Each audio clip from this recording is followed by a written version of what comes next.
it's going through. There you go. I'm live now. Type shit. Check. Yeah, I'm type live. Type shit. You over there chatting, man.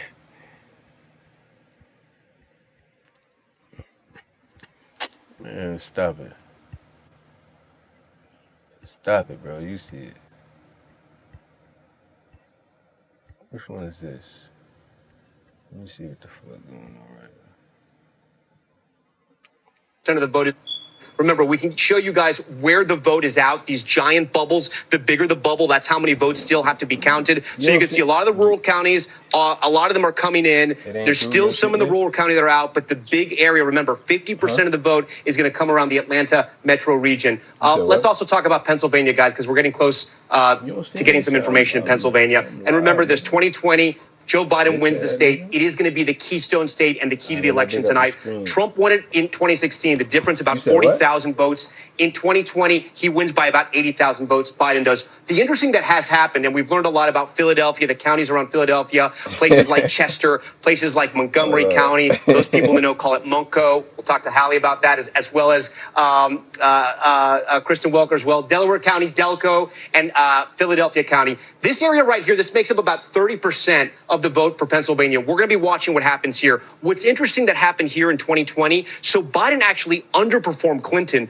but he overperformed in those suburbs. So we'll be watching what happens there. You also have these swing counties here, the Lehigh Valley, Monroe County, part of the Poconos, Northampton, and Lehigh. Lots of Hispanics there. We're going to see what happens. And we are so honored to have both Kristen and Hallie, people who know about Wawa. They know about Eagles fans. They know about steaks. Come on. How good is Wawa? Phillies. Always, the best. Always. But Tom, you forgot to ask them cheesesteaks, wit or wit out? Wit. Okay, whiz without them. Okay. Whiz without. All right. Well, we have a lot of time just to do Philly talk. We won't leave Pittsburgh out, but we got we're coming up on a poll close. Yeah, here. 21 seconds until the top of the hour. Another poll close, and we're going to hear from about 17 states here coming up at the top of the hour. And there's an election alert as we stand by, in the drama building now, because as we've been talking about, we're going to see Pennsylvania. Those are the other states that poll closings are about to occur in fact about 1 second, and we'll be able to get some characterizations for you here in just a moment. It's 8 o'clock poll closings. Here's an NBC News projection. State of Florida, NBC News projects that Donald Trump will win Florida and take its 30 electoral votes. The state of Massachusetts, Kamala Harris, the projected winner tonight with 11 electoral votes. Donald Trump, the projected winner in Tennessee tonight, 11 electoral votes there. In the state of Maryland, NBC News projects that will go in the Kamala Harris column. We move on to the state of Missouri. NBC News projects that Donald Trump is the victor in Missouri when all the votes are counted. Here's what Alabama looks like. That will also go to Donald Trump. State of Oklahoma, this will be projected to go to Donald Trump. And in D.C., District of Columbia, 3 electoral votes at stake. NBC News projects that Kamala Harris will win there. So where does that leave us now? On the road to 270? There it is, 90 for Trump right now, 27 for Harris, 270, of course, the magic number and the keys to the White House. But we await calls in those all-important battlegrounds, and there are still outstanding states. Just as polls closed at 8 o'clock, we will wait for New Jersey, Illinois, Connecticut, and, of course, Pennsylvania as well. Let's show you what we can right now in Pennsylvania. No surprise here. It is too early to call. North Carolina, same story. They do count fast there, but not fast enough to call it. It's still too early to call. Just 5% of the vote in. And in Georgia, we're seeing a lot more of the vote, but still too early to make a projection. Let's go to Tom, who's starting to look at some of the numbers here. And I see you've got Virginia up there, which is a potential bellwether, something that might give us some indication about how this night might go. Yeah, and it's a state that we can look at to see how the suburbs are going to perform across the country. I know a lot of you guys know the D.C. area very well. 30% of the vote is going to come from these northern suburbs. It's a good barometer to know also how Harris is doing with suburban women. So let's go to 2020 to compare here. So Prince William County, it looks like Harris is slightly down with 75% of the vote in. This one stood out to me. 95% of the vote is in Loudoun County right now. Biden was at 61%. Harris is now at 56%. There's a difference of about 35,000 votes. 95% is in, and we can actually see how much of the vote is left. Only about 3,600 votes remain in Loudoun County. So she's underperforming underperforming a little bit there. As we keep going here, Fairfax County, 45% in. She's at 68%. Let's see how Biden was doing there. 69, about the same. Something else that's interesting that's happening in Virginia Beach. This is a swing county. Trump won it in 2016. Biden was able to flip it. Tonight, Trump is on top, but only about 20% of the vote is in. A lot of the western part of the state, as we know, is going to be more rural. Some of that coal mining country, it's going to resemble West Virginia. We have some of the vote in. A county like over here, Wise County, this is a good Trump barometer. He's at 78%. He was at 80% in 2020, but 41% of the vote is out. He's underperforming slightly. I guess the thing that sticks out to me, which it's too early to know if it's a red flag, but Loudoun County, again, this is a place where Democrats want to run up those votes in Virginia.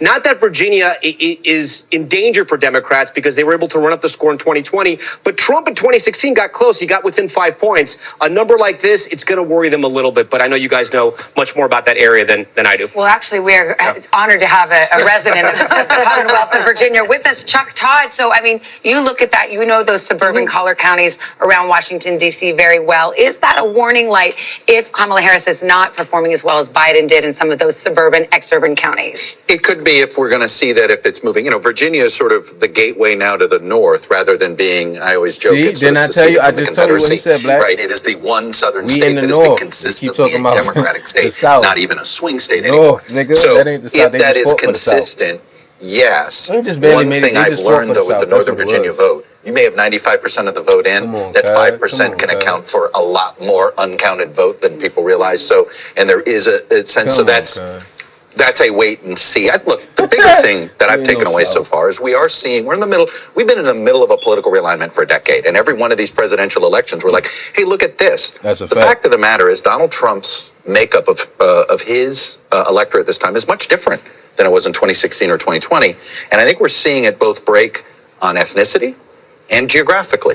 So it looks like that Donald Trump's going to be stronger in the Southeast. Why? Because he is doing better with Hispanics. That's right. And there is a larger population of Hispanics in the Southeast and the Southwest than any other part of this country.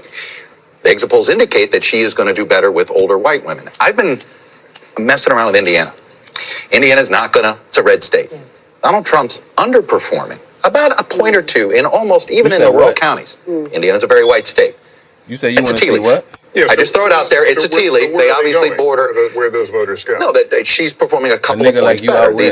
So clearly there are some older whites, and we could really see this country divided by regions where she's stronger in the north because she's improving with white voters, and he's stronger in the south because he's improving with voters of color, in particular Hispanic voters. We're not seeing as much evidence among African American voters, but definitely Hispanic voters. It's not just Florida. I think nationally we're seeing it as well. Well, we're seeing it nationally too. When you look at some of the numbers here, he is plus 10 specifically with Latino men, according to our exit poll nationally, a demographic group that Joe Biden was plus 23 with 4 years ago. So it is definitely a shift, and it is definitely one of the headlines that we're watching as we're seeing these exit polls come in. And we see that, the Latino vote is not just concentrated in the Southwest. That's exactly right. It's not just the Southeast. It's also in Pennsylvania. There's a huge Latino population in Pennsylvania. We have been talking about the ground game quite a bit. It's been heavily focused in Pennsylvania on trying to energize Latinos on both sides. Kamala Harris and former President Donald Trump really focusing on that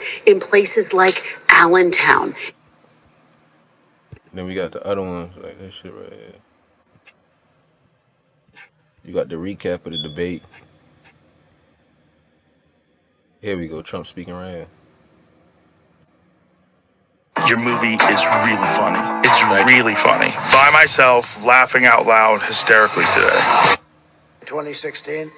And then I got bored because it was always full. We always had the ladies of North Carolina. Am I right? Am I right? Okay. Always full. Okay.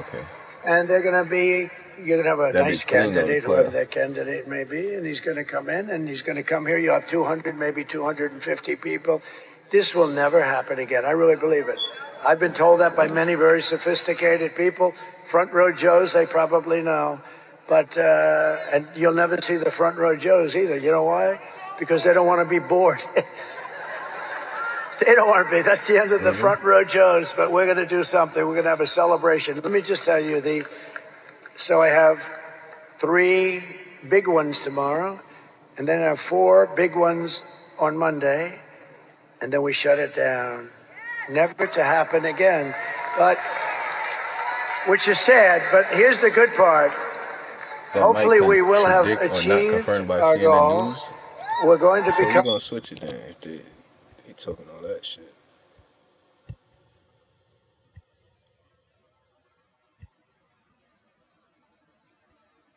During the debate, and yet still the way they took that away from him was not right. It wasn't right. Shouldn't have happened that way. They walked in, they said, we're taking it away. They stole the presidency of the United States. You can call it a coup, you can call it whatever, but they stole it. They went in like taking candy from a baby. And can't have that. And she's running on a campaign of demoralization and really a campaign of destruction. But really, perhaps more than anything else, it's a campaign of hate. It's a campaign of absolute hate. And, you know, I said yesterday that she's a vessel. She is a vessel. It's a very big, powerful party with smart people. I have to be smart. But it's vicious. They're vicious, and they're perhaps even trying to destroy our country. Because who would want open borders where millions of people can flow in from prisons and from gangs, the worst gang members anywhere in the world? Who would want this for our country? Who would want all of these transgender operations all over the place, like at will, even if you're in detention, I want a transgender. That's a fact. These are things she stood for. Who wants to defund the police? She's wanted her whole career to defund the police. She only changed recently. She changed on 15 different items. Fracking.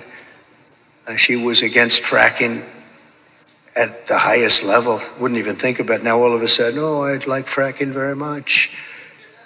But they change after the election in about 2 minutes, and I think Pennsylvania understands that. After 2 assassination attempts in just over 3 months, her lies and her slanders are very shameful and really inexcusable. And I can say that if I were president and somebody was being threatened, openly threatened like they've threatened me, I would say, if you do that, even if this was an opponent who I disliked, if you do that, we will obliterate your entire country, and it would all stop. But they wouldn't make that statement. They won't make that statement. And essentially that statement has been made by other presidents, even concerning their opponents, as you know. Today we're going to talk about the real character of Kamala, and a person who has no remorse for the anguish she's inflicted upon families all across America. On the contrary, I have to tell you, Kamala intends to conflict and keep this misery going, and she's going to keep it going as long as she can, because that's the only way she can get elected. She's going out and only criticizing, talking about Hitler and Nazi, and because her record's horrible. Her borders are the worst in the history of the world. There's never been a border in the world like this. I always say in third world countries, banana republics, they'd fight them away with sticks and stones if they had to. We let them come in, come on in. Knowing in many cases they're murderers, they're drug lords, they're traitors in so many ways to our country.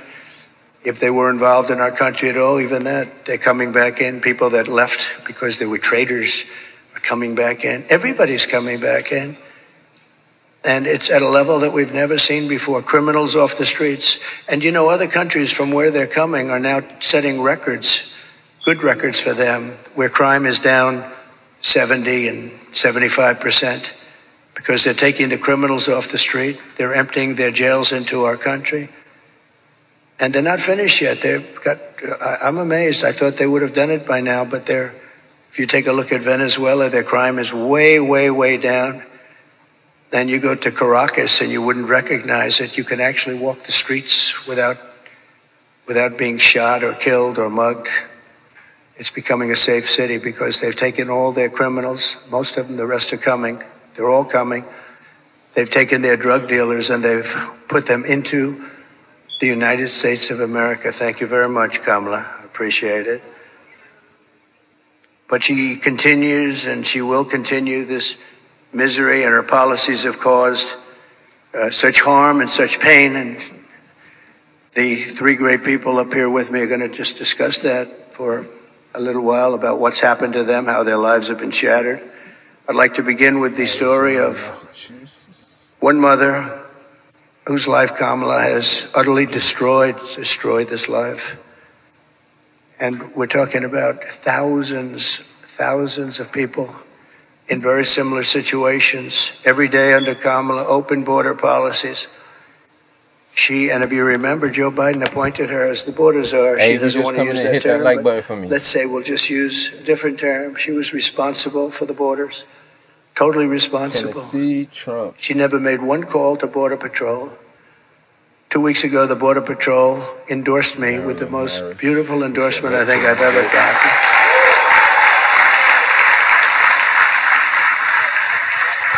And in all fairness, they've endorsed me every single year, but they've endorsed me again, and they endorsing me, saying I was the best president we've ever had and the best president by far on the border. They said that, and this is not easy for them to say, they said that she was easily the worst person ever to work with them on the border, most incompetent, the least caring. Think of it. Not one call in almost 4 years was made to Border Patrol like, how we doing? I used to call all the time. I'd say, how we doing, fellas? How's it going? Is it going well? It's the holidays at Wayfair. Y'all, it's a gift swap. You gotta swap your gifts. But this pillow is so mean. Yes, that's because you brought it. No. Who murdered this woman?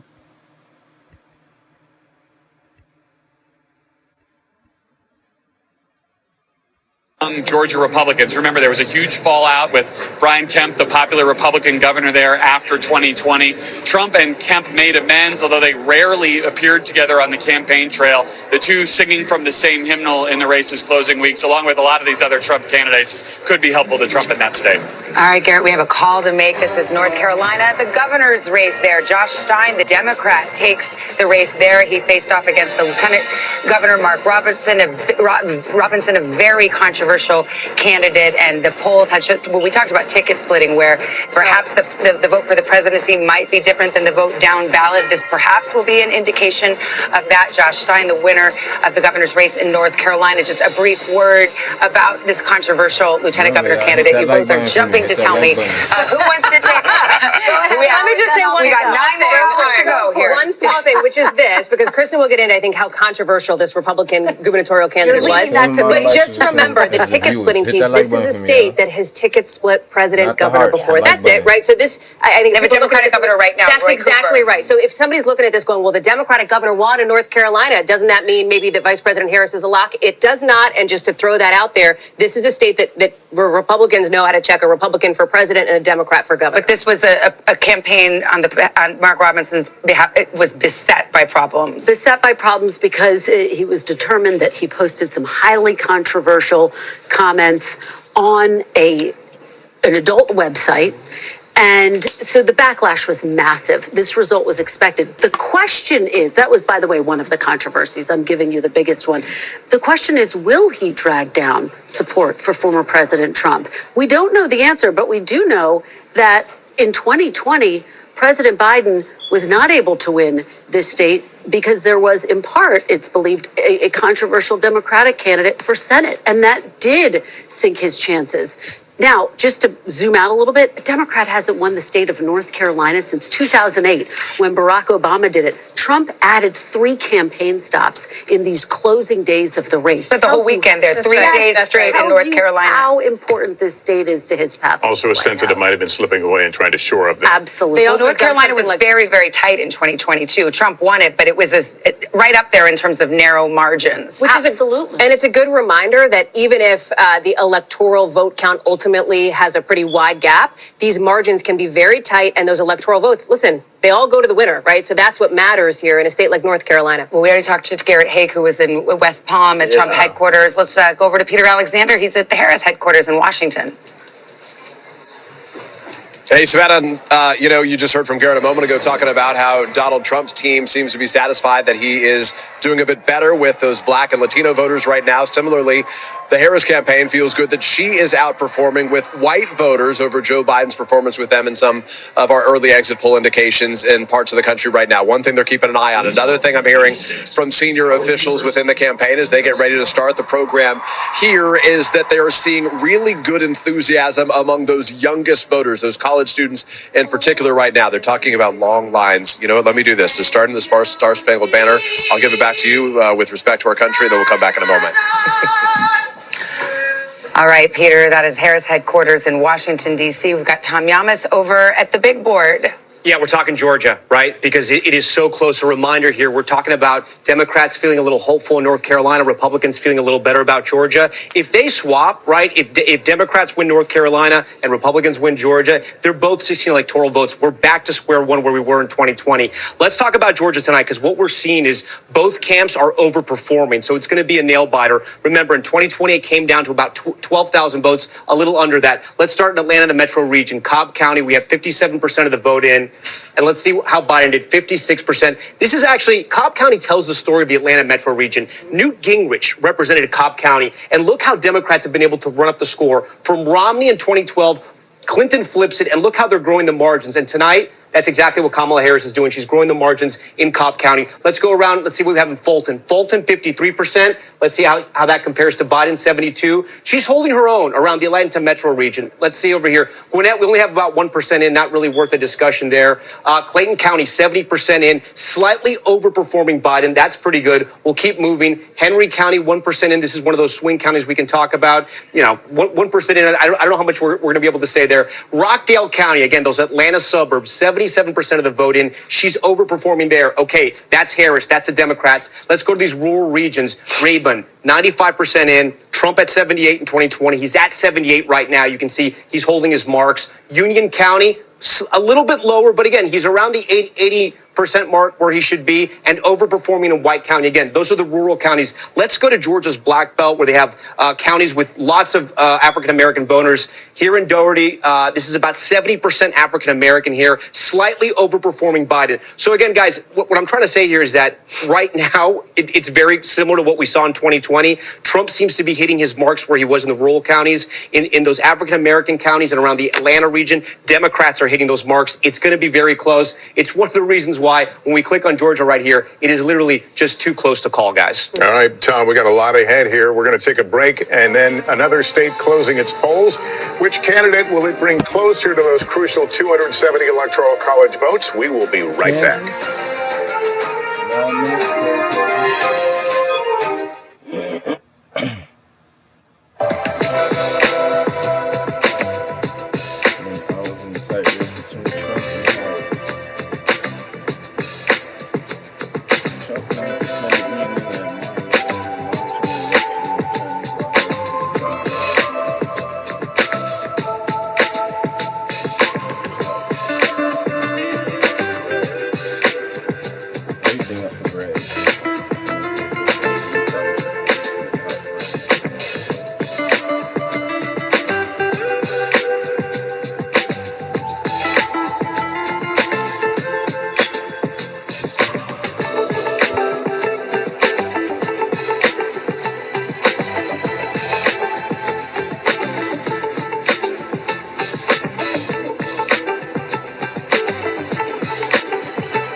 Do you know what's really fun? Making a website on Wix. Hey, we're Harry. The policy of our border czar, Kamala. He was released into the United States to kill. Tammy, please come up and say a few words, please. Thank you. Please.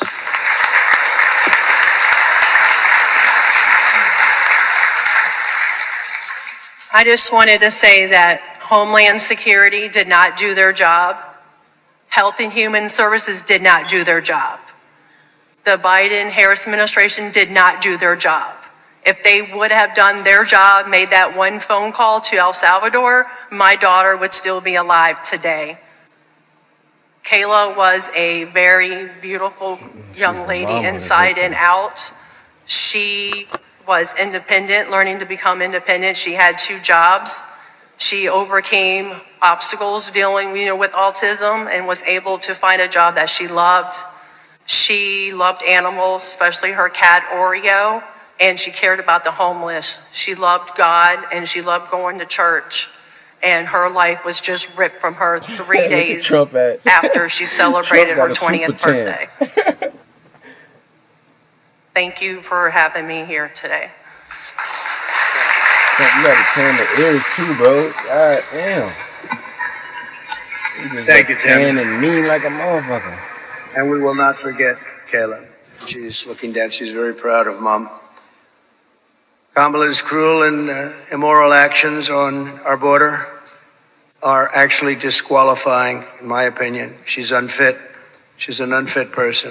And she knows this is going on. She never called anybody, including the 13 soldiers that were so needlessly killed in Afghanistan with that horrible moment in time where our country was just lost all respect from the whole world when they saw that. That's one of the reasons that Putin went in. He would have never gone in. Ever he wouldn't have gone in. If I were president, he would have never gone in. I ended his pipeline in Europe, no problem. And what happened? Biden comes in, he proves it right away, but he kills the Keystone Pipeline. Putin never would have come in. And he didn't, by the way, for 4 years. There was never a threat that he was going to do that. But he saw weakness, and I think a lot of it was seen in that horrible period of time. She is also aiding and abetting the cartels, allowing vast quantities of deadly drugs to pour unchecked into our country. And remember this, they now have an app. You call the app and you bring whatever you want, you bring them over, they'll tell you exactly. Can you believe it? They have an app. And they have airplanes, big, beautiful Boeing airplanes flying back and forth over our border. They were saying, where are those planes coming from? Where are they going? They were loaded up with migrants. They're dropping them out in the Midwest. They're dropping them all over the place. And I will tell you, if you look at Aurora in Colorado or in Springfield in Ohio they dropped 32,000 illegal aliens. They tried to give them legal terminology, but it's not. Illegal aliens, 32,000 into a 50,000 person town, beautiful town, no problems. And now they don't know what to do. And they want to be nice, and the mayor wants to be nice. His big thing is to get interpreters because they don't speak English. It's very hard to get interpreters. And he's trying to get interpreters, but in the meantime, they're taking up the hospital. So when people from Springfield would routinely be able to check with a doctor, go to a hospital, they're unable to get in, they're packed. The whole town has changed. And this is happening all over our country. Aurora probably is an even worse situation because you have the meanest, worst gang from Venezuela in the world, probably, maybe as bad or worse than MS-13. And they've literally taken over the town. They've taken over large sections of the town. They've gone into the real estate business. They've taken over apartment complex. They took over a number of complexes where the people are paying them rent. They've become the landlord. Isn't that nice?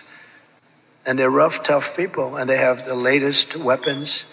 They have military quality weapons, and everyone's saying, where did they get them? We got to get them out of here. We're going to get them out fast. We're going to get them out fast.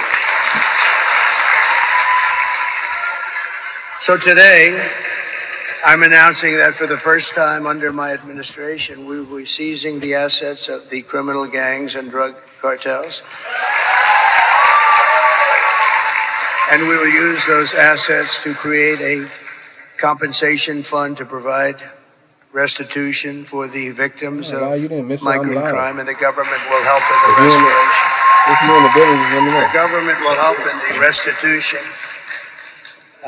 But something has to be done, and we're gonna get it done. Kamala has also caused untold misery through her destruction of our economy.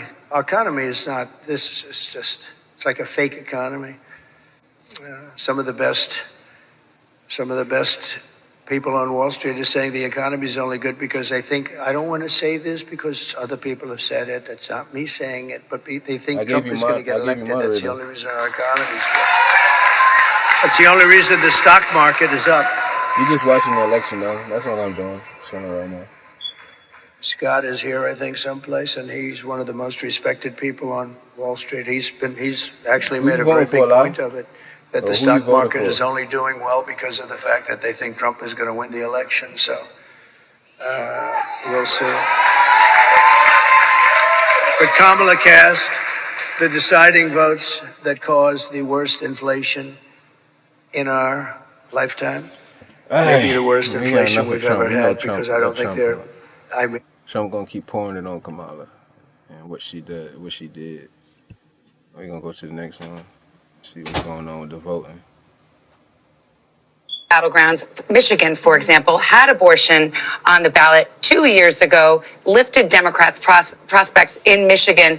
Now, is there a question in your mind, Senator McCaskill, whether or not Democrats who might have been motivated to go to the polls on the abortion issue feel like, oh, well, it's already taken care of? People are kind of in the middle thinking, I can vote for Trump even because I think I've already taken care of this abortion question with regard to the ballot measure in a battleground like Michigan. I don't know. I think ProPublica has done such an amazing job of publicizing the deaths to women because of Trump really extreme abortion bans that are in many, many states. And Texas isn't a battleground state. But there's a Senate race out there that I've got a half an eye on tonight. And I think when you have women dying who want to have the children, who are suffering a miscarriage and can't get the health care they need, that takes it to a different level. And I don't think we had very many of those stories out there in 2022 like we have in 2024. And I think the campaign has certainly emphasized those stories and the brave women telling them. And I also think that this is an issue that Republicans have struggled to find their footing on. Sarah and I have talked quite a bit. Let me just pick up that thought a moment. We have an election alert now. This is a poll closing here at the 8:30 hour in the East. Arkansas will be closing here momentarily. We'll perhaps get a characterization. That's the only one at 8:30 we're going to see. And here's the projection. NBC News can project that Donald Trump will win in the state of Arkansas when all the votes are counted. 6 electoral votes. Here's where we are on the map to 270. That leaves Donald Trump with 99 electoral votes, 27 for Harris. Again, the goal, 270. All right, let's go to the battlegrounds. Georgia's race for president too close to call at this hour. 53% of the vote in, just too close to make a prediction there. Pennsylvania too early to call. They're just getting started in the Commonwealth of Pennsylvania. And North Carolina also too early to call. We do have more vote there, but we're just not in a position yet to call those races. However, Tom, as I go to you, these are some of the races. Georgia and North Carolina, these are fast counters. And we may be able to make a call by the middle of the night or in the early hours this morning, and that would be quite telling. Yeah, our decision desk guidance is that Georgia and North Carolina both improving the way they tabulate votes. We should have a projected winner some point tonight. Those will be the two first battlegrounds that we hope to project and we hope to call at some point earlier tonight. But we'll have to wait and see. We're ready for anything. We could be surprised by anything. I want to talk about Virginia for a little bit, and a caveat here, as Chuck Todd reminded us. Northern Virginia, the suburbs, they do sort of report late. That vote is still coming in, but we still see some troubling signs for Kamala Harris, at least in some of these counties. So Biden was at 61%, 95% of the vote is in. And I just want to highlight this. There's only about 2,800 votes remaining, so not a lot of votes going to come in. She's at 56%, 57%. 61% was where Biden was. As we keep going around, my team flagged another county. Fairfax County, she's doing fine. Prince William, though, underperforming here as well. 80% of the vote is in. Biden was at 62. She's at 58. Again, these are suburban women, highly educated. educated, college degrees, sort of your establishment Democrats, and a growing area of Virginia as well. A lot of people move here for the jobs, to work in government as well. Again, it's still very early. We're still waiting for all the votes to be called in Virginia. An area we watch too is Chesterfield. This is just south of Richmond. African Americans who originally lived in Richmond moved out to places like Chesterfield and Henrico as well. It's one of those swing counties. Biden won in 2020. Trump won it in 2016. So we're keeping an eye on it. And you see, this is where Biden was in 2020. This is where Kamala Harris is tonight, 49.4. But there's only 35% of the vote in. So still a lot of vote to be counted there. So we're going to stay and watch that. As we move further west, we have some counties out here, rural counties. This is Wise County. This is Trump country near West Virginia. You can see 94% in. He was at 80.4 in 2020. He's at 81.6. Again, how does he win states like Virginia? They're going to run up the votes in the suburban areas, the Democrats. He runs up the votes in the rural areas. So that's going to be good there for the Republicans if they want to hold those marks. Virginia Beach, this is another area we're going to be watching. Again, an area that sometimes tends to swing. Trump with 48% in 2016. Biden was able to flip it 30% in. Again, still early, but Trump is ahead there. So we're watching Virginia, guys, and we'll see what happens. We're still waiting for some of the vote to come in here, but some signs that, maybe trouble Democrats, maybe they trouble Republicans as well. We're going to have to wait. Back to you guys. All right, we shall wait. We do have a key projection right now. The state of Delaware, the home state of the sitting president, Joe Biden, will go for Kamala Harris as expected. Here's how the vote shook out, just 48% in, but this is an easy projection with the margins as they are expected to be. So here's where we fill out our map. At 8:30 on the East Coast, Delaware being added to the tally for Kamala Harris. Donald Trump leading as some of these big states in the South, which are expected to go his way, are starting to report in. Speaking of the South, we've got NBC News correspondent Allison Barber. She's in the key county of Gwinnett County, Georgia. First vote starting to come in there. And what are you hearing? We've got both campaigns really laser focused on this area. Yeah, they care a lot about this county, Savannah. And let me just show you, because we've just started to see precinct captains coming in with their memory cards with the votes that happened in person on Election Day. You see this line that goes out the door around. What you're looking at are all of the precinct captains from Gwinnett County. Ultimately, what they're doing is they're coming in here. They have with them little bags that are secured with the official election seal on the top of the envelope and memory cards, and at least 2 from each precinct that have the total of votes for today. So they come in here, they check in with these folks, and then they ultimately take their memory cards to the different election workers that are sitting around here, and they open up, they look at those envelopes, make sure they're sealed properly, make sure it has everything necessary by Georgia law inside of it, and then they send them back into this room here where we start to see those votes processed and then sent out to the public. In addition to all that's happening on here, back here, and come with me, we'll weave a little through everyone here, there's more counting going on in the back. You mentioned this county is really important to both political campaigns. I will tell you why. This is a rapidly... All right, she's talking about counting and all this extra shit. Showing us the process, so I'm just gonna go somewhere else to see what's up. Who's live right now?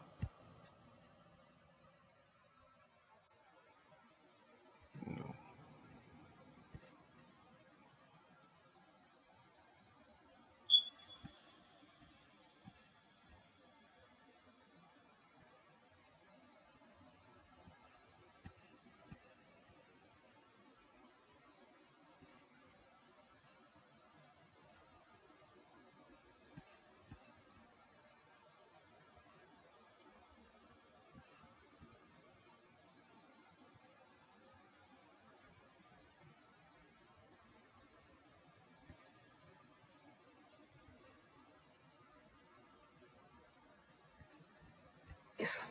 Let's remember, this is the same individual who took out a full-page ad in the New York Times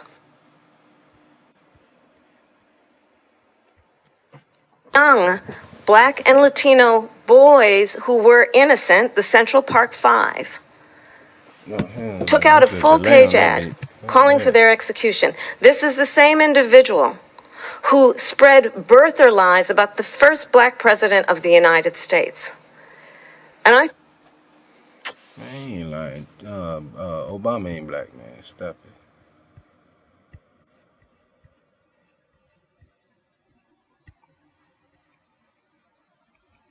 Have been fired. Obama, damn sure. They should have been fired. Anybody that was involved with that disaster should have been fired.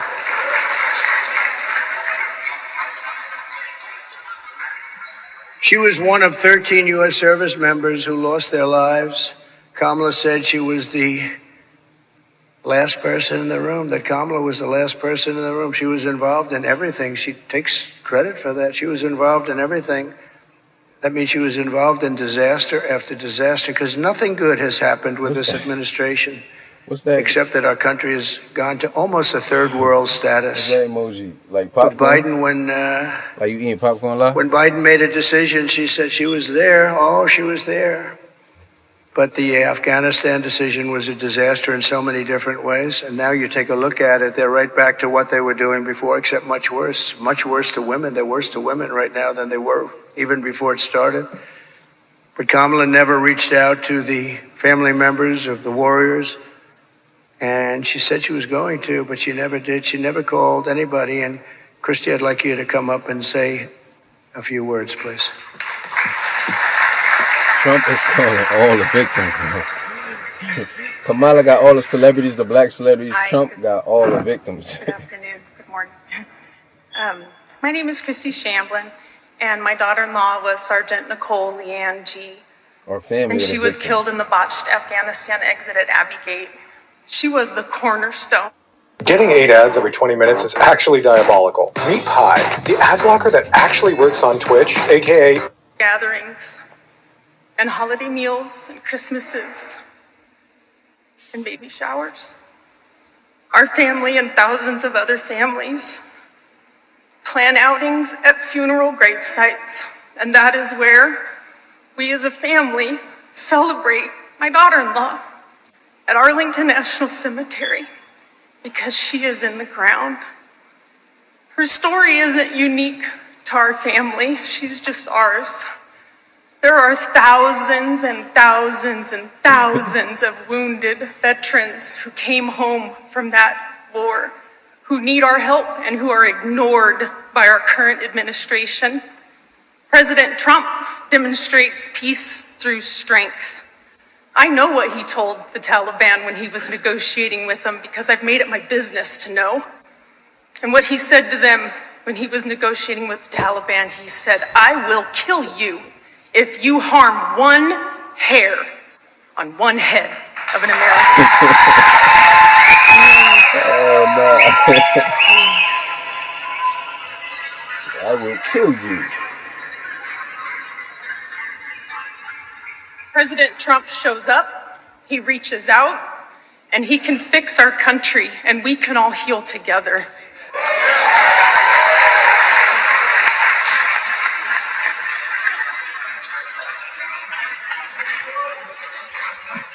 Thank you very much. It's so sad. So many cases like this. Nobody should have died. First of all, when they left, the soldiers should have been there. They shouldn't have been home watching, except for a small group, and many of them got killed, and large numbers. Nobody ever mentions the arms, the legs missing, gone, the face just obliterated. Nobody talks about them. I talk about them all the time. But I want to thank you, Christy, and we'll carry Nicole's memory in our hearts forever. The full consequences of Kamala's 4-year reign are almost too terrible to discuss or contemplate. We're coming to the end of a great campaign. I think we've had a great campaign.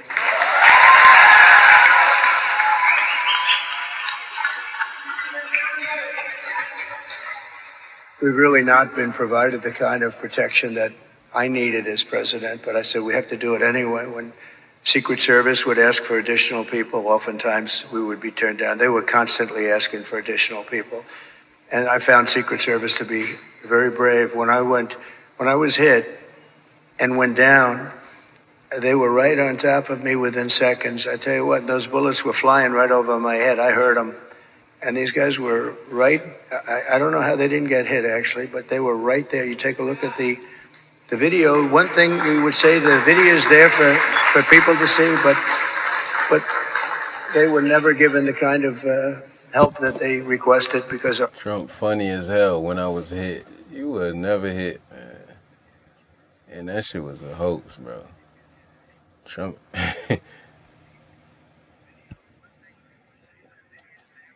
it early. Donald Trump himself was all over the map on that. You see it at his rallies. He talks about at one rally, he would say, go out and do it. At another rally, he would cast doubt on the validity of ballots that were put in through the mail, et cetera. Some of that likely seeped down to some of his voters in some of these key battleground states, as we heard from talking to voters in some of these battlegrounds. Remember that this is a former president who, over the summer, you look at, let's say, 20 rallies, at 5 of them, he cast doubt on the results of the election even before votes were counted. That ramped up in just the last month. At 14 of 20 rallies, he did the same thing. So he has not been super consistent on this.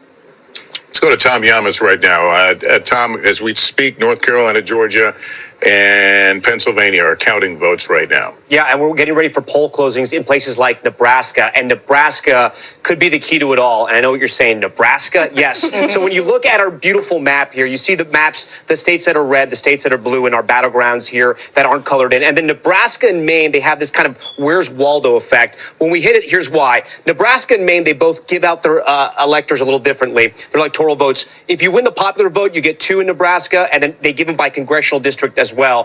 Trump is going to win 2 of the congressional districts most likely in the popular vote, but Congressional District 2, CD2 in Nebraska, is a battleground district, and the entire election, I say, could come down to this. Let me explain why. So let's take you to Nebraska and show you where CD2 is. It's essentially the city of Omaha, right? I'm going to draw it for you and then show you the congressional district. It's the city of Omaha, a little bit of Saunders, and then a little bit of Sarpy as well. I should say all of Saunders as well. That's essentially the way it looks, right? I'm going to give you the congressional map so we can cut it out a little more. So this right here, that's Congressional District 2. It's a swing district, as I said. 2016, Trump wins by 6,000 votes. In 2020, Biden wins by 20,000 votes. So why is it important? Because if we come down to that scenario where it's 269, Savannah, I gamed that out. It's going to come down to Nebraska, too. So every vote does matter. It matters so much that we spoke to people in Omaha asking them about what this campaign was like. They say they've never seen anything like it. They've been inundated with ads saying on the television, on the radio, people calling them, unlike anything they've ever seen before. Again, it likely won't come down to Nebraska, too, but it might, and that's why every vote matters. Again, Omaha, the biggest area of Nebraska, fastest growing area, and tonight we'll be watching it. Tom, you promised me you would not raise the specter of the 269 to 269. It could happen. We're ready for it. It could happen. The Constitution has provisions for it, but can we just all agree? Let's hope we don't get there. Is that Chuck Todd's music? Is that Chuck Todd's head exploding? Yes, perhaps it is. But it's interesting to see these are such contested races, and it's actually nice to see. I think we've divided our country so much into red and blue. It's nice to see that once you get on a county by county level, all of these states they're not monolithic. There's more to it. And we still do live right next to each other. And Nebraska, too, is a very good example of that. Yeah, but I would say you're right. We live right next to each other. But the folks that live in Omaha, I guarantee you, some of the folks that live out in a very sparsely populated rural county don't relate to some of the same issues that the people in Omaha think are important. It's much more of an urban area. There's also a hot Senate race there right now where the Republican was expected, you would think, will just cruise to re-election there, but there's an independent candidate, Dan Osborne, who's really giving a run for her money for Deb Fischer. Yeah, and I will say that one of the things about the urban-rural issue is when you think about the ground game, I don't think we talk about this enough, the ground game for the Republican Party is much harder. Going door-to-door in rural communities is a much different operation than going door-to-door in a densely populated area. It's not as efficient. It's more difficult. Frankly, a lot of folks out in the rural area don't want strangers knocking on their door. They're not used to having people they don't recognize coming up the driveway 2 miles down from their nearest neighbor. So it is harder for the Republican Party to do the ground game, the GOTV, as you talked about earlier, than it is for the Republican Party.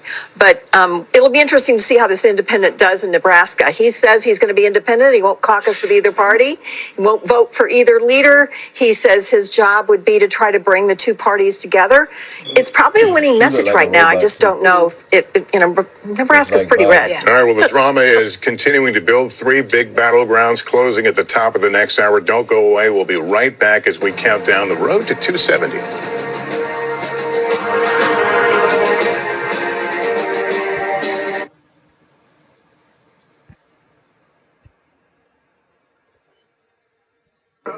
Not just the danger, it's hard to recruit because they don't have the spirit anymore for our country because they're being led with people that are spiritless. They really are spiritless. They can't instill spirit. But so that's any citizen, they get killed, it's a death penalty, and that includes police or law enforcement officers.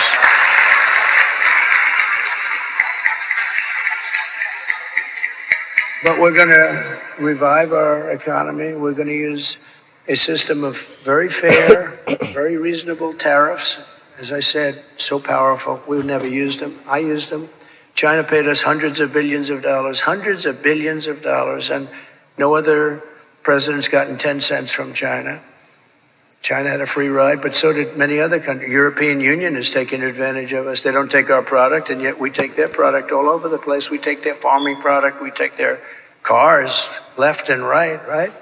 BMW, Mercedes-Benz, Volkswagen, millions and millions. They don't take our cars. I said to Angela Merkel at the time, Angela, how many Chevrolets do we have in Berlin?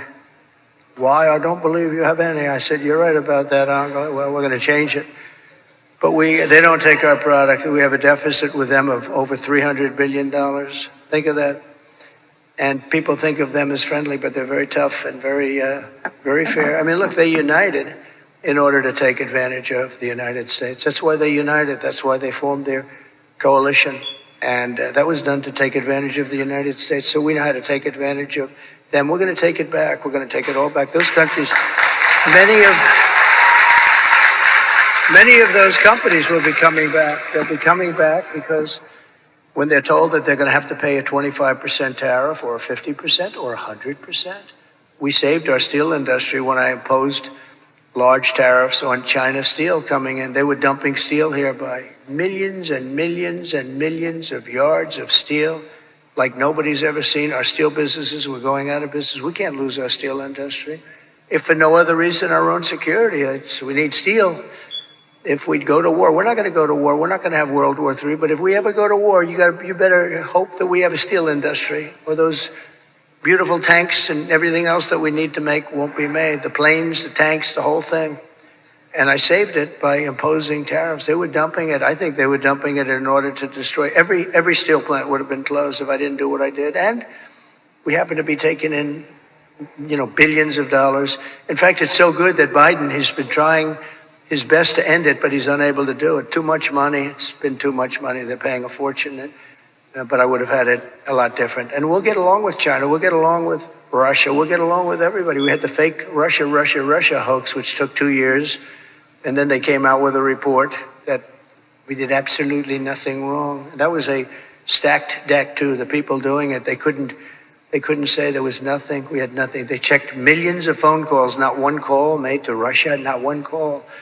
It was a terrible thing they did to the country, and actually put us in a lot of danger, to be honest with you. If I didn't have somewhat of a relationship with Russia and Putin and all, we had to have it. And by the way, getting along with President Xi and Putin and Kim Jong-un of North Korea. If you remember when I met with Obama, his wife was very nasty to me the other day.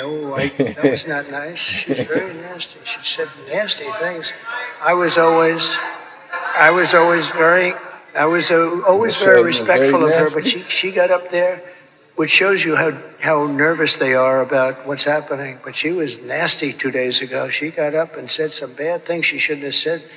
They were wrong, too. But we're going to turn our country around,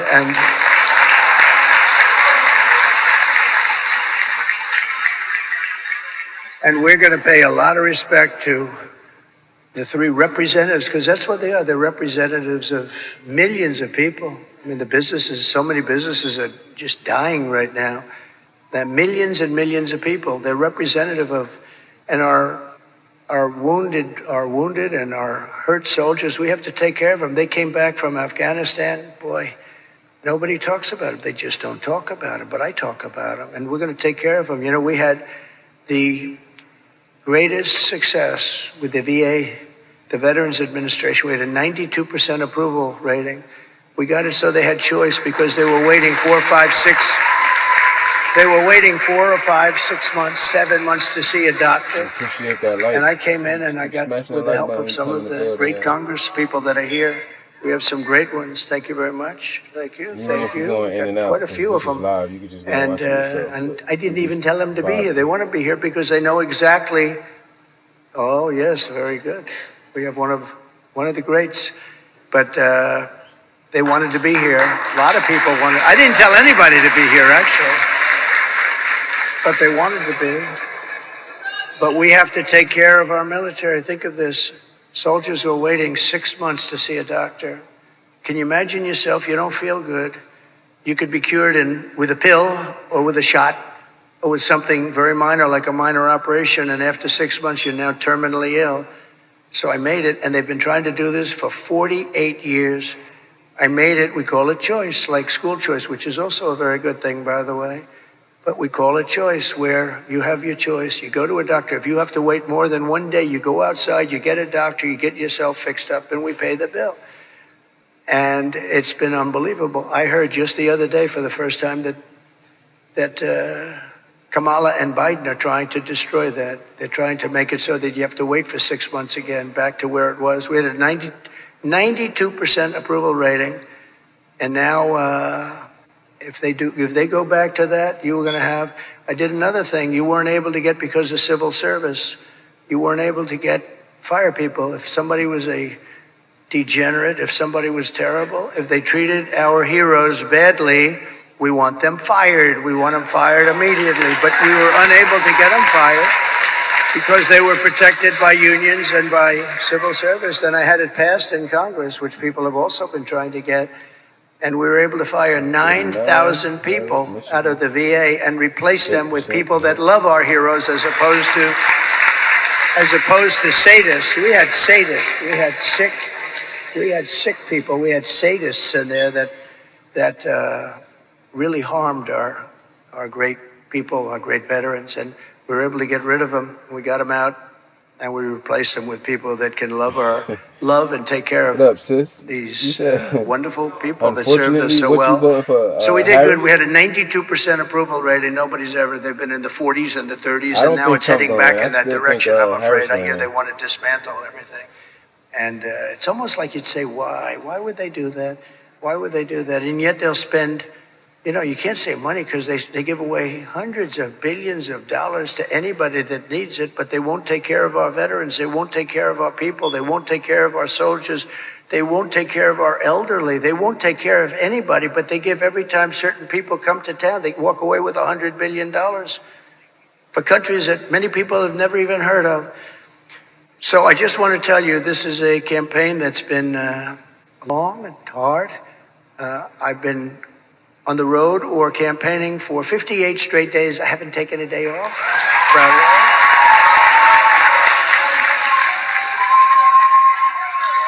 And I won't be taking one off. We have 7 days to go. You can be sure I won't be. And do many, many things every year. And I just want to end by, I've watched their commercials, and they're really fraudulent. They'll say, he doesn't want to frack. I've wanted to frack always. They'll say, everything exactly the opposite. Oh, I want to destroy Social Security. No, they're going to destroy. I'm the one that saved it. And for 4 years, we made it even better. I'm the one, and I didn't raise ages. I didn't do the things that they're going to do because they're allowing millions of these people to go onto Social Security, Medicare. They're going to destroy it. She's going to destroy the whole country, because it's not sustainable by any country. But the ads and the statements that they make are exactly the opposite. They will say, I'm going to raise taxes. He's going to raise taxes. Just the opposite. I'm going to lower taxes, and I have done that, but I'm going to lower taxes, and she's raising taxes by 30, 40, and 50%. But they'll have a commercial. Lower taxes. And I just say this because I hope people understand. These people lie. They lie. They're very disingenuous, and we are going to finish up our campaign.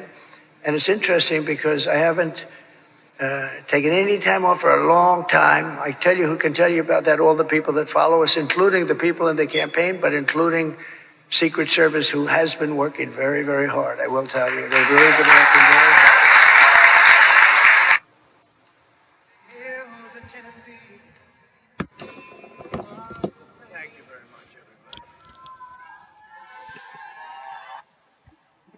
I don't know what happened there. Why I got so low, but I'll go back to this one.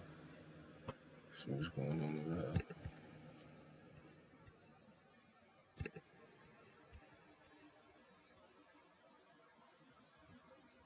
Here in the state of Florida, that abortion that would restore the constitutional right to an abortion there, but had a 60% threshold.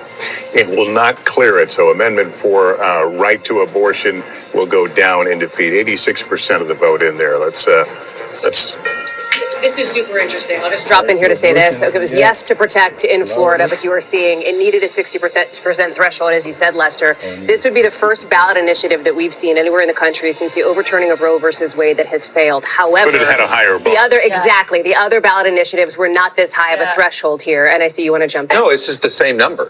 Right, it was 57-58 in Ohio, 57-58 in Kansas. I mean, I think we know what the number is. Ironically, I've talked to some Florida Republicans who secretly had hoped this would pass because now Florida elected officials in 2026, which is their big election year, they will have to face the voters on a 6-week ban. And then suddenly that will sort of upend just the state's politics. Yeah. But Ron there's clearly actively campaigned against this amendment which is and he used the government power. It's going to create an interesting, there's going to be a fascinating, if the Democratic Party ever wants to have a chance in Florida again, they're going to get an opportunity, ironically, because this thing went down tonight. Think about how complicated this was for former President Trump. I asked him about this. He said it went too far.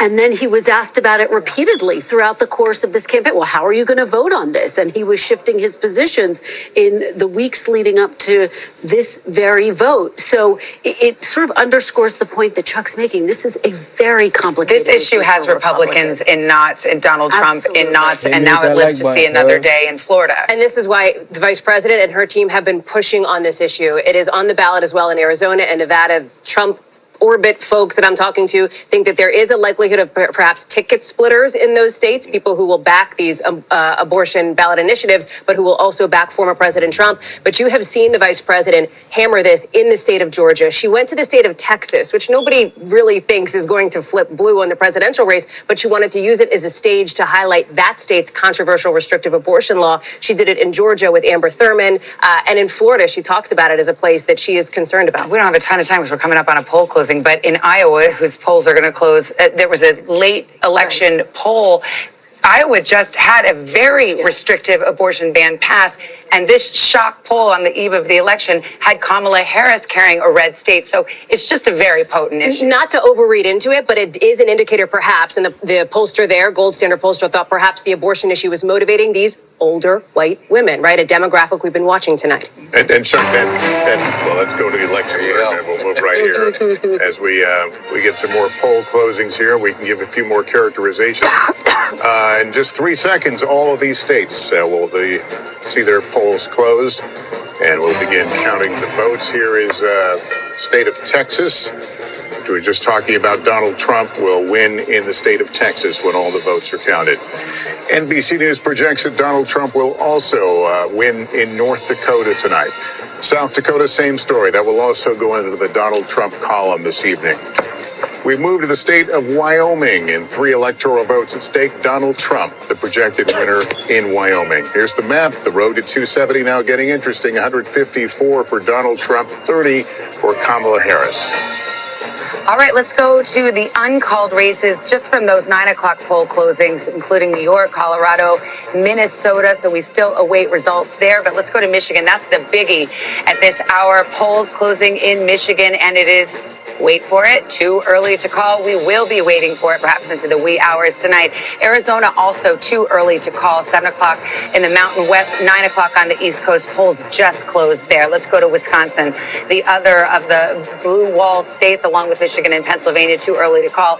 And speaking of Pennsylvania, too early to call. Starting to see more vote come in, but we could be waiting a bit for that. And same with North Carolina. They're counting more quickly, but it's still too early for us to make a projection. And in Georgia, it's not too early. It's just too close.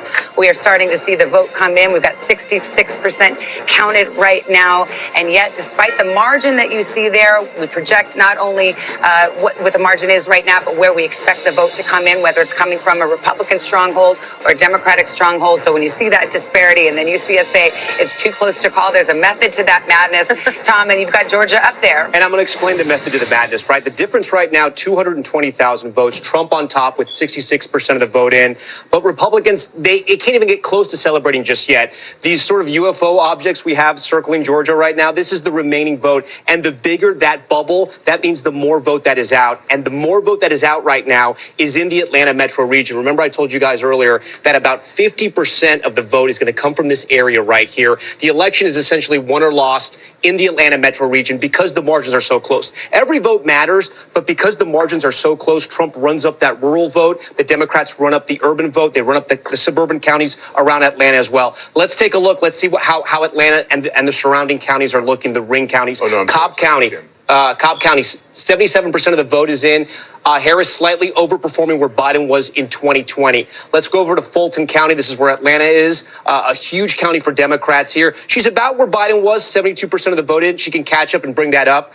Gwinnett County, again, these are the counties that Clinton flipped in 2016, and they just got bluer and bluer. And you can see what's happening here. 16% of the vote is in, but she's at 60. Biden was at 58. Let's keep going around here. Douglas County, 84% in. Here we go. Harris overperforming in that county. We'll come a little further out. Rockdale County will kind of move a little out the suburbs, the exurbs, if you will. 69%. Look at where Harris is tonight. 74%. She's running up that vote in the Atlanta metro region. If she can keep that momentum going, she could possibly take the state of Georgia. But again, we got to wait and see. I want to see how Trump is doing in some of his rural counties. 78%, 95% of the vote is in. So 78% in 2020. He's at 78 right now. Let me go to neighboring Towns County right here, 81-80, and then in Union, 81-80. He seems to be hitting his marks too. I want to hit some sort of swing counties, if you will. Dooley is one of these. Trump won it in 2016, but if we go back, Obama had it in 2012. Tonight, Trump is up. He's building on his margins from 2020. That's a good sign for him. Let me see if Peach County is in. Peach County is another one that no vote is in. This is one of those swing counties, not a whole lot of voters, but it usually sort of picks the winner. We like to watch it as we go around. Muskogee, this is 72%. This is one of the ones we're watching to see if Trump could make inroads with black voters here. Harris seems to be comfortable. She seems to be at the same watermark where Biden was in 2020. So guys, still very close in Georgia. As we said, too close to call. It was about 12,000 votes that separated this in 2020. Trump won this state by about 5 percentage points in 2016. The state is definitely changing. And the reason why it's changing, it's in this Atlanta metro region. Yeah. Go for North Carolina. I'd love to see some North Carolina numbers. I mean, these numbers are coming in as we speak. Yeah, let's hit North Carolina. Again, we're going to look at all the state. I'm going to be looking at Mecklenburg County. This is where Democrats have to drive up the vote. Only 6% is in, but we can see how she's performing here. 6% is in. I'm not going to really draw too much from there, but she's overperforming Biden. We go to the research triangle here. Wake County, 76% of the vote is in. We compare her to Biden, 62 to 63. She's doing better. I know a lot of the vote is in. Over here in Orange County. This is UNC Chapel Hill, the research triangle. You have medical research jobs, high-tech research jobs, affluent suburbs, highly educated Democratic voters. 86% of the vote is in. Let's see how she compares to Biden. Slightly overperforming Biden, not by much, but look, any little increment makes a difference when you're talking about a 10,000 vote difference at the end of the day. Right now, the difference is about 41,000 in that county. Trump is on top right now. He's going to run up the rural vote. We can check out some of his counties over here in Western North Carolina, Graham County. These are some of the counties that were affected by Hurricane Helene and all that devastating flooding. 95% and 81%. In 2020, he was at 79, so kind of overperforming. The big unknown was how many people were going to actually vote in here. And one of the great researchers, Dr. Chris Cooper of North Carolina, political scientist, pointed out to us. He said, listen, this is Trump's area that was affected by those floods. You can have 9 MAGA hats in your house. But if you no longer have a house, trying to get your voting location is going to be difficult. They were so concerned about this area that election officials actually changed the rules so you could actually vote in other counties if you couldn't vote in your own county.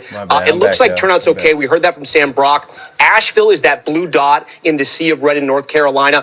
Again, affected by Hurricane Helene, 55% of the vote there in Buncombe County. Biden was at 59. Harris is overperforming. Again, any advantage she has in the counties where Biden was doing well or won, and she's hitting higher marks, Democrats are going to love that news. But there's still a lot of the vote is out, 76% in Wake, like we said. Let me see where else in the state that we're still waiting on vote, because there are a lot of rural counties. Listen, if right now, let me go to the entire state. So 41% of the vote is in. Look at this giant circle around Charlotte. I mean, Charlotte, a lot of that vote, Mecklenburg County, it's a county that is majority minority, right? Mostly black and Hispanic.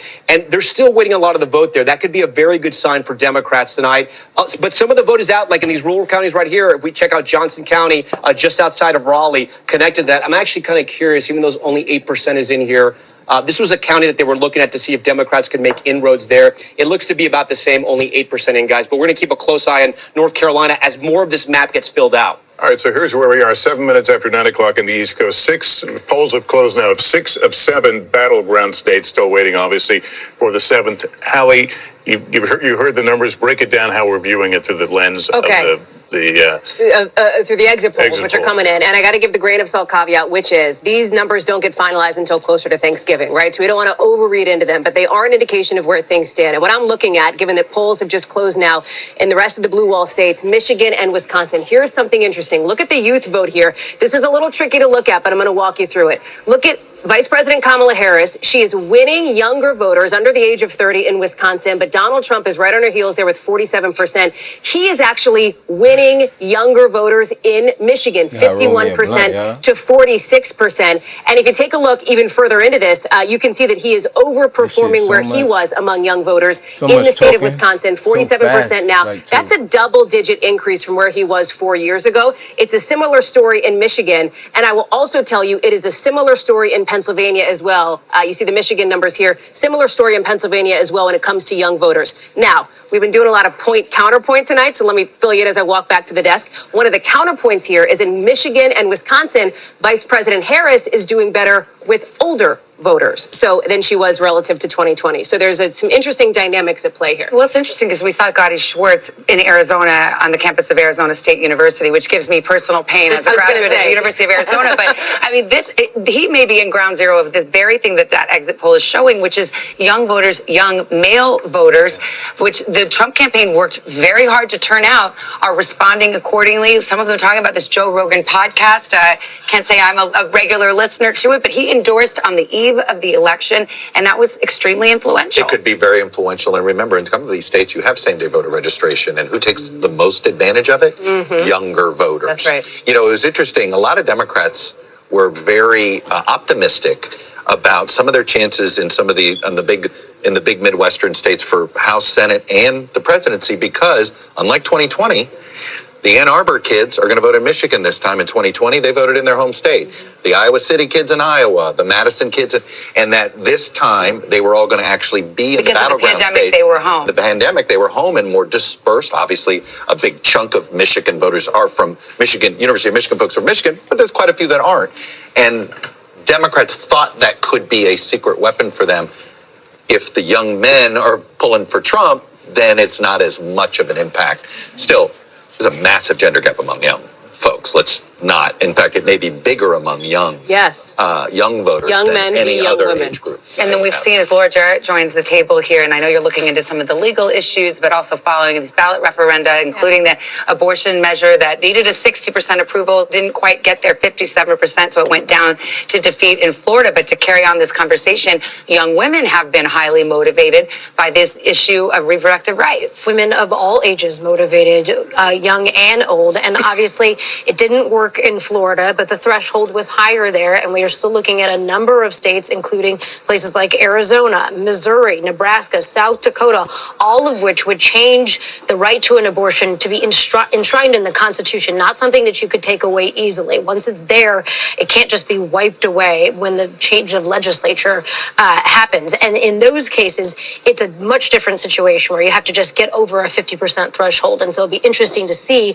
whether they can carry the ballot initiatives in those states, even if the former president is going to win in some of those states. We've seen these ballot measures, pro-abortion ballot measures, even in very red states, pass and sometimes pass with 56, 57% of the vote, which, by the way, is what they got in Florida. There has been a significant shift in the electorate, if these exit polls bear out to what we see right now, into how people feel about abortion rights and abortion access since 4 years ago.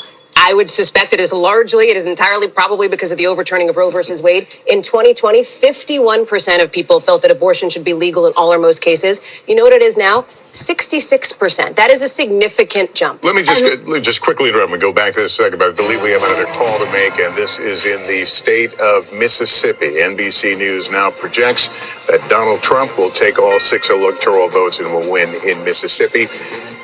There is the breakdown right now, 21,000 vote difference, 10% in, but again, Donald Trump, the projected winner in Mississippi. Here's the map. Here's where it leaves us on the road to 270. Donald Trump, well out in front with 160. Kamala Harris now with 30. Let's expand the conversation. Simone Sanders Townsend, former spokesperson to Kamala Harris. I wonder what you're seeing in these numbers. I assume you have good sources inside the campaign. What are you hearing?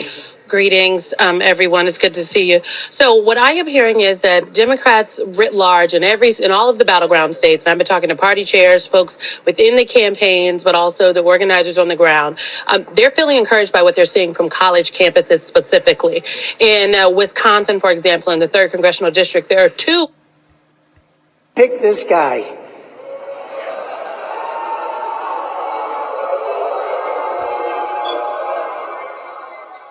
He is weird. Huh? He's weird. I'm not weird. He's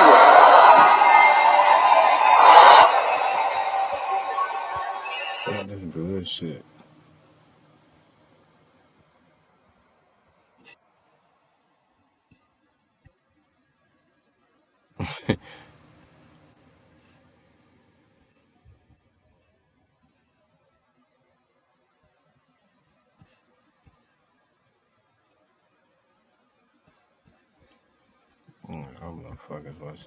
Large college campuses in that state. And as one individual in Wisconsin told me, that they could flip a House district seat. In Philadelphia, the turnout in Philly specifically has surprised some Democrats. From in Baltimore, D.C., New York, there were buses that left early this morning of strategists, organizers, even some donors, and they all went down and knocked doors in Pennsylvania, in the Philadelphia area and Philadelphia suburbs. Well, the numbers coming out of places like Temple University, where the lines were so long, people were standing in lines for 3 hours, college campus, they had to add more voting machines. They were not expecting that, Democrats particularly in Pennsylvania, so they're encouraged, what I'm told, by the raw data, emphasis on the raw data they're seeing. So they don't want to speak out of turn, but they feel all right. Yeah, Simone, what is worrying the Harris camp right now, looking at it from the other end of the glass? Well, the lines are very long, and they want people to stay in line, Lester. I'm told that actually in Pennsylvania specifically, celebrities are FaceTiming in to the people who are in line, encouraging them to stay in line. So the organizers are out there with the phones saying, hey, so-and-so is on the line. There are concerts actually happening. They are looking at Pennsylvania very closely. And as the time that the vice president spent in the state, in the Commonwealth of Pennsylvania, I think is also indicative of where they see some gaps. Also, obviously, DeKalb County, in Georgia, the lines, the polling locations were staying open longer because of the bomb threats that were happening there and the evacuations that had to happen, encouraging people to know that it is safe to vote, stay in line, make your voice count. I think they want to ensure, they feel like that they can eke it out if people turn out to vote and stay in line.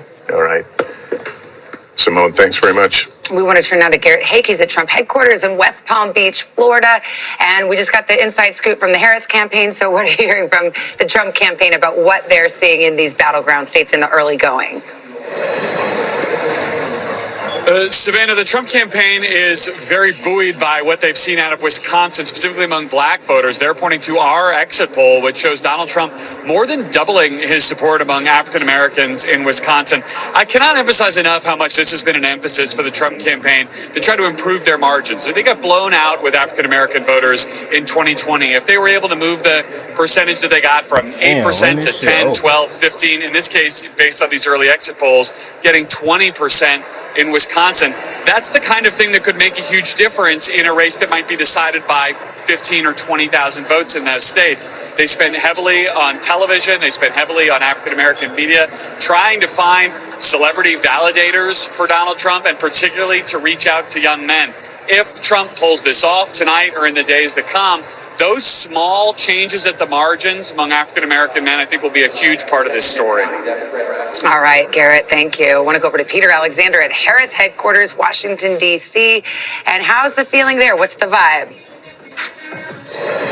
Well, there's still a celebratory feel here right now. They're waiting for any particular data points that they can know if it's a good indication or not. The Harris campaign individuals still watching behind closed doors. The vice president watching alongside family and friends tonight. A lot of the donors and other big supporters of the vice president's at a hotel here in Washington, D.C. watching as well before they arrive here a little bit later this evening. I'll tell you some of the data points that they are pointing to right now is potentially some good indicators. One comes out of Pennsylvania, Philadelphia, specifically as it relates to those 3 wards with the largest densities of Puerto Rican voters right now, that they say in those particular wards that they saw as of 5 o'clock, 3 hours before the polls closed, they had already reached the same number in terms of turnout as they had 4 years ago, which is to say that they believe that they are exceeding the numbers in the past. They think that's a good indication there. I'll punctuate a thought that Simone Sanders was just sharing a short time ago.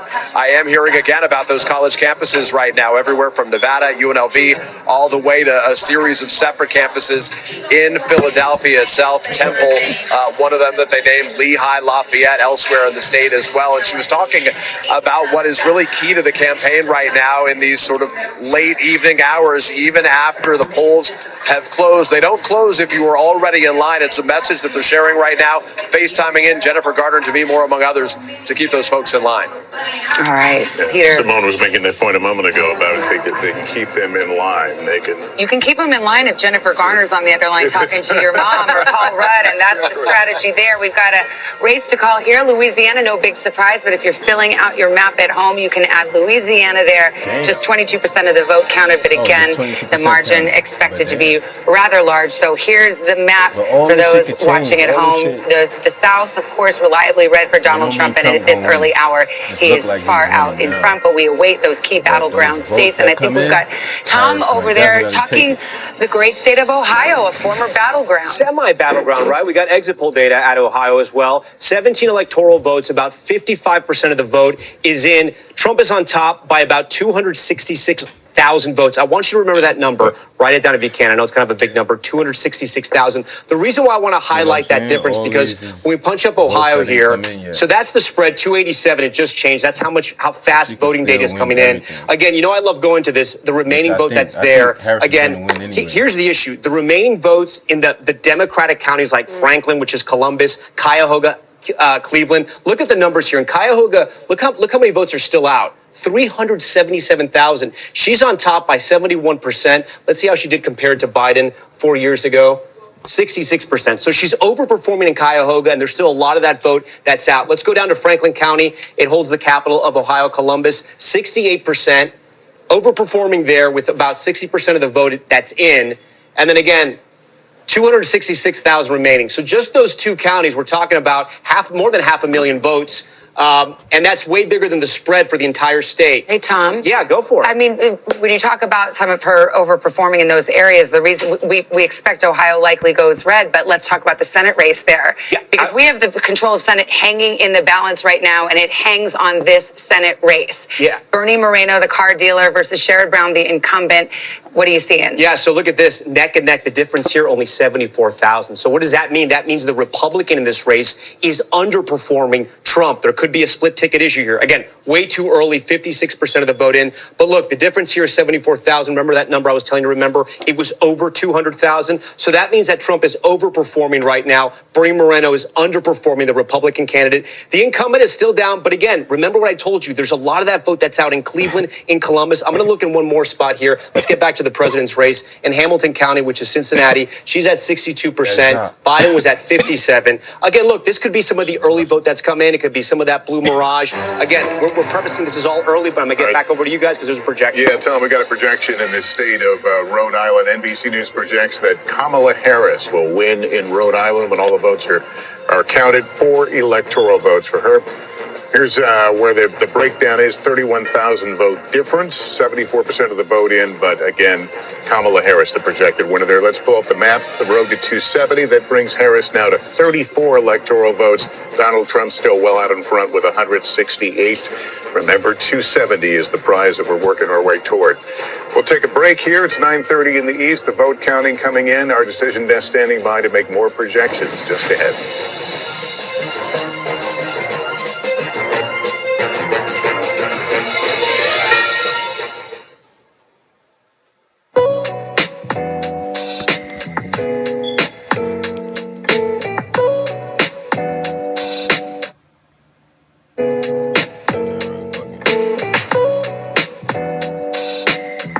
Can you explain?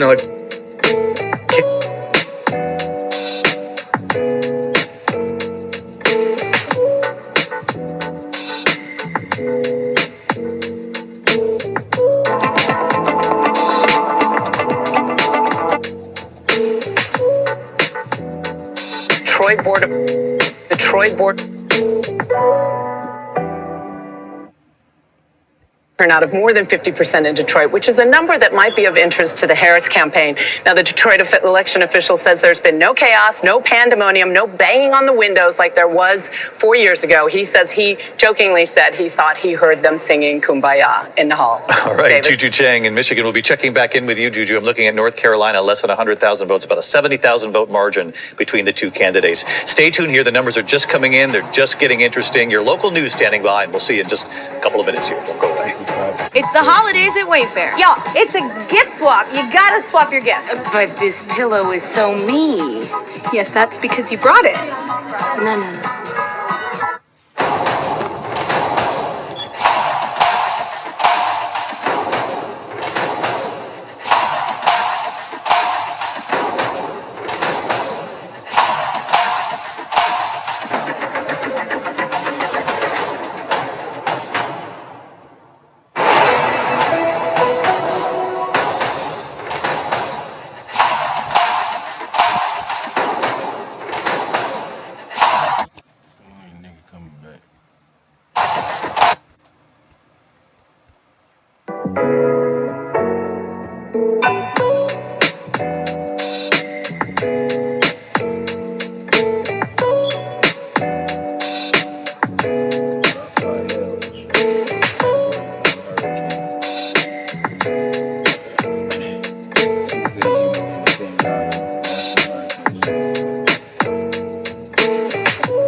NBC News Daily is #1 for afternoon news across all of television. I'm Morgan Radford. I'm Vicki Wynn. I'm Kate Snow. And I'm Zinklaya Samwat. What's happening around the world?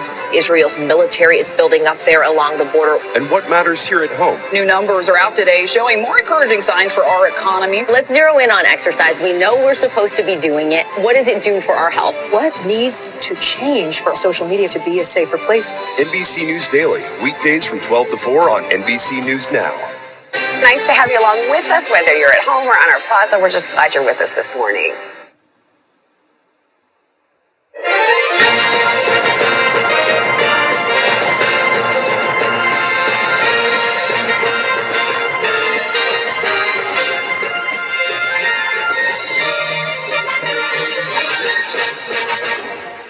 Welcome back on this election night. The road to 270. You can see Donald Trump out front with 168 to 34 for Kamala Harris.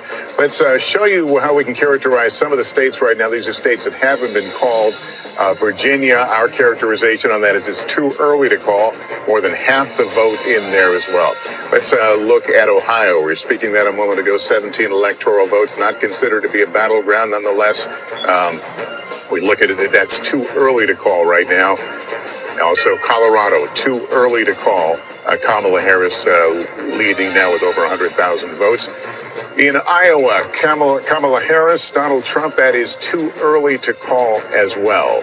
Let's go over to Tom Yamas right now, who can give us a little bit breakdown on the path to 270. Clearly, at this point, they're both wide open. Yeah, still very early so far. No big surprises. If you're watching at home, you can find your state here. We've already given some. We've projected some states for former President Trump, some for the vice president, and still so many, the bulk of states right there in the middle, and still so many people still voting along the West Coast in places like Hawaii and Alaska as well. Let's remind you and walk you through the paths that each candidate hopes to take to get to the White House. Let's start with Vice President Kamala Harris. We'll click her in here, get to 2024. This is the predetermined map of how the states voted in 2020, and then the 7 battlegrounds that will be decided tonight.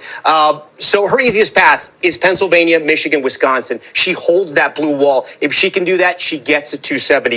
If she's having a very rough night and she loses Pennsylvania, loses Michigan, loses Wisconsin, she has other paths, but she does have a Sun Belt path where if she can flip North Carolina, hold Georgia, hold Arizona, and get Nevada, hold it once again, she gets there as well. That path, though, would give Democrats heart palpitations. As far as former President Trump, his easiest route, just think of the east side. He holds Pennsylvania. He flips Pennsylvania. He holds North Carolina. He flips Georgia back. He gets to 270. But if he can't win Pennsylvania, he has to win somewhere else in the blue wall. He has to break through the blue wall. That's the main difference between his path and the vice president's path. There's a path for her, even though she doesn't win any of these 3 big Midwest states. But for him, he has to win one of them. If he wins Michigan and he flips North Carolina, holds Georgia, he can win any of these 2 out west, either Nevada or Arizona, put him over the top. But if he can only win Wisconsin, I'm going to take Nevada away. He has to win Arizona to get to 272. So you can see it's going to be a long night for us, but every state sort of leads to a domino effect, if you will. And that's one of the reasons why we were watching Ohio, because if he were not to win a state like Ohio, which he won the last 2 presidential elections, his whole map changes. Guys, back to you. Well, right now, so far tonight, we haven't had any big shockers. But let's talk about Pennsylvania. There's a reason that the campaigns spent more money there, spent more time there. It may well, at the end of this night, or perhaps it will be Saturday morning, like in 2020, it will all come down to Pennsylvania. It very well could come down to Pennsylvania. 19 electoral votes. It is the biggest battleground prize out there. And part of why we're watching states like Ohio so closely, like North Carolina as well, particularly in the suburbs, is to test how those counties, in those collar counties in Pennsylvania might go. Remember, President Biden won Pennsylvania not because he won the Philadelphia County area, but because he was able to really drive up the vote among white working class voters in those collar counties. One more point just to mention as we watch all of these returns come in. When President Biden was at the top of the ticket, a state like North Carolina was out of reach for Democrats. The fact that we're talking about it right now, the fact that there's been so much play in North Carolina, that former President Trump spent so much time there in recent days, underscores the fact that they have tried to open up more paths, and we'll have to see if that was effective at all. I want to ask a little bit about Michigan. We haven't really talked much about the Gaza war in Gaza and how that might affect the vote, in Detroit and in parts of Michigan. Are we getting any read there at all? Well, it's going to be something that matters, right? Because we saw that uncommitted vote. We know there's an Arab American population in largely Wayne County. It's only about 2% of the population, but it could be potentially significant here. You saw Vice President Harris, as she was on the campaign trail just in the last few days here, begin her rally speech, one of them in Michigan, by referencing, of course, Israel, Gaza, what was happening. She doesn't typically start off her campaign speeches, her stump speech that way. But she's been tackled at times. That's right. She has again and again, she has faced down protesters who heckle. She typically says something along the lines of, "You have a right to be heard, so do I, and I'm speaking now," which is a line that she's become sort of known for at this point. But the other piece of this too, when you look at this, Michigan is a place, it's going to be critical for her, as Tom has just laid out in the map. It is also the place where she started this shift in the last few days on her closing argument, moving away from this idea that Donald Trump was sort of looming large as this threat to democracy, this ominous shadow hanging over America, and shifting away from saying his name at all, calling him the other guy, trying to make him seem small, unserious, Lester. All right, we have another call to make, and this is a pretty big one. The state of New York, and not necessarily a surprise, but NBC News projects that New York Kamala Harris is the projected winner. I'll get this projected winner in New York, and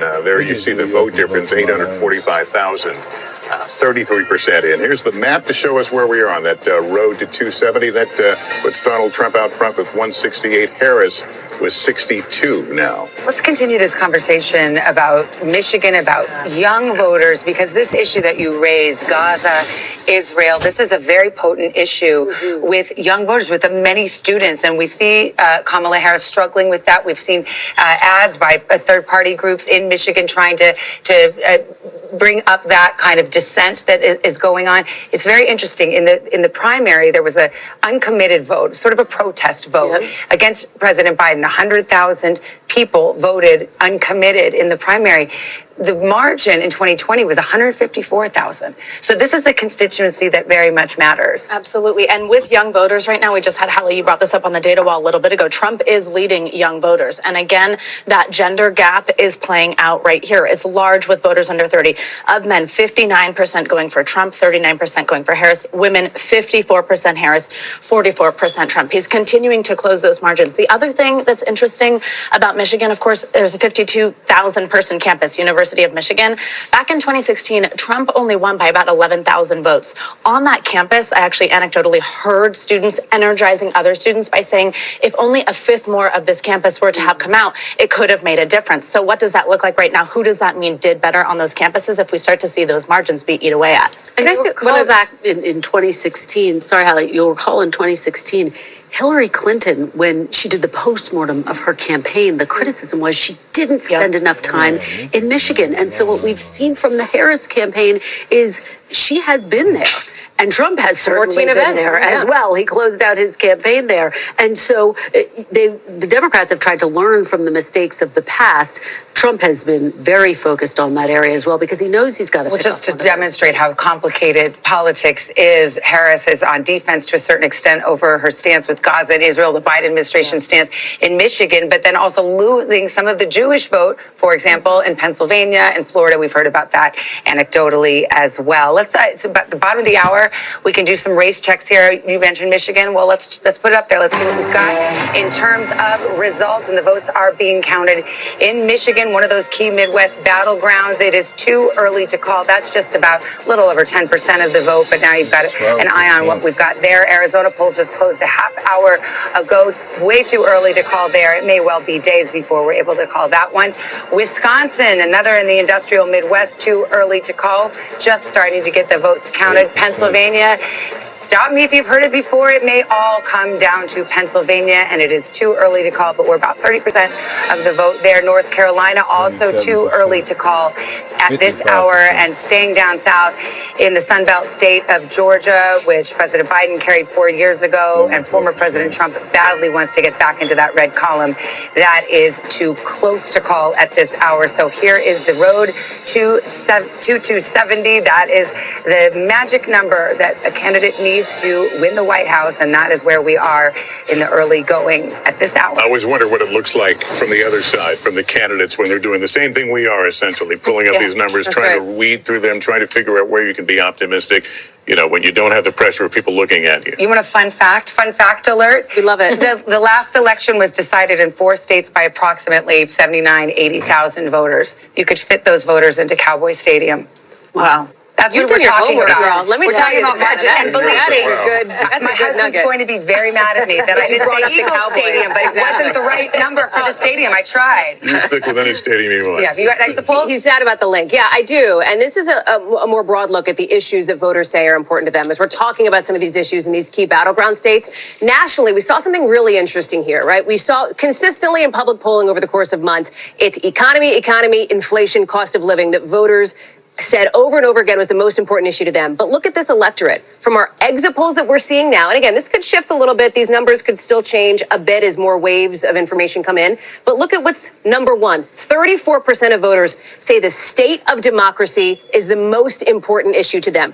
Put a little asterisk next to that. We're going to talk about that more in just a second. Second here, 31% of voters say the economy is the most important issue to them. That is typically what we would see in other elections. It's what we've seen in the past. I would also note that just because because a candidate leads on the top issue doesn't mean that they would win the election. Abortion is right there at 14%. Immigration trailing at 11%. And why do I bring that up? That was key to former President Trump's close. When you look at the vote breaks for this, which just means who people supported when they said this was their top issue, on State of Democracy, voters broke for Kamala Harris. So she leads on that issue. More people who said that democracy was their most important thing backed Kamala Harris than did Donald Trump. She is also leading on abortion as well. It's the flip when you look at economy and immigration. More people who said that the economy or immigration were their most important issue backed former President Trump. That is not altogether shocking, right? Those issues, economy, inflation, immigration, it largely tracks with what we had been seeing over the course of many months since Kamala Harris got into this race in public polling. But here's what's interesting, and let me walk back to the desk with you to talk through some of these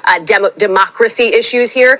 This is a funny question, state of democracy, because there are Republicans who believe that the state of democracy is an existential threat, largely because of the election fraud lies that Donald Trump talks about. There are Democrats who believe that the state of democracy is under threat because of former President Trump himself, if he were to be back in office. So this is a tricky one. It's not like it cuts obviously one way or the other. So there's some unpacking to do. It's a Rorschach test. What is the state of democracy? That's exactly right. It would probably be better framed as, what do you think the state of the country is? Yeah. Do you think that this is a high stakes election?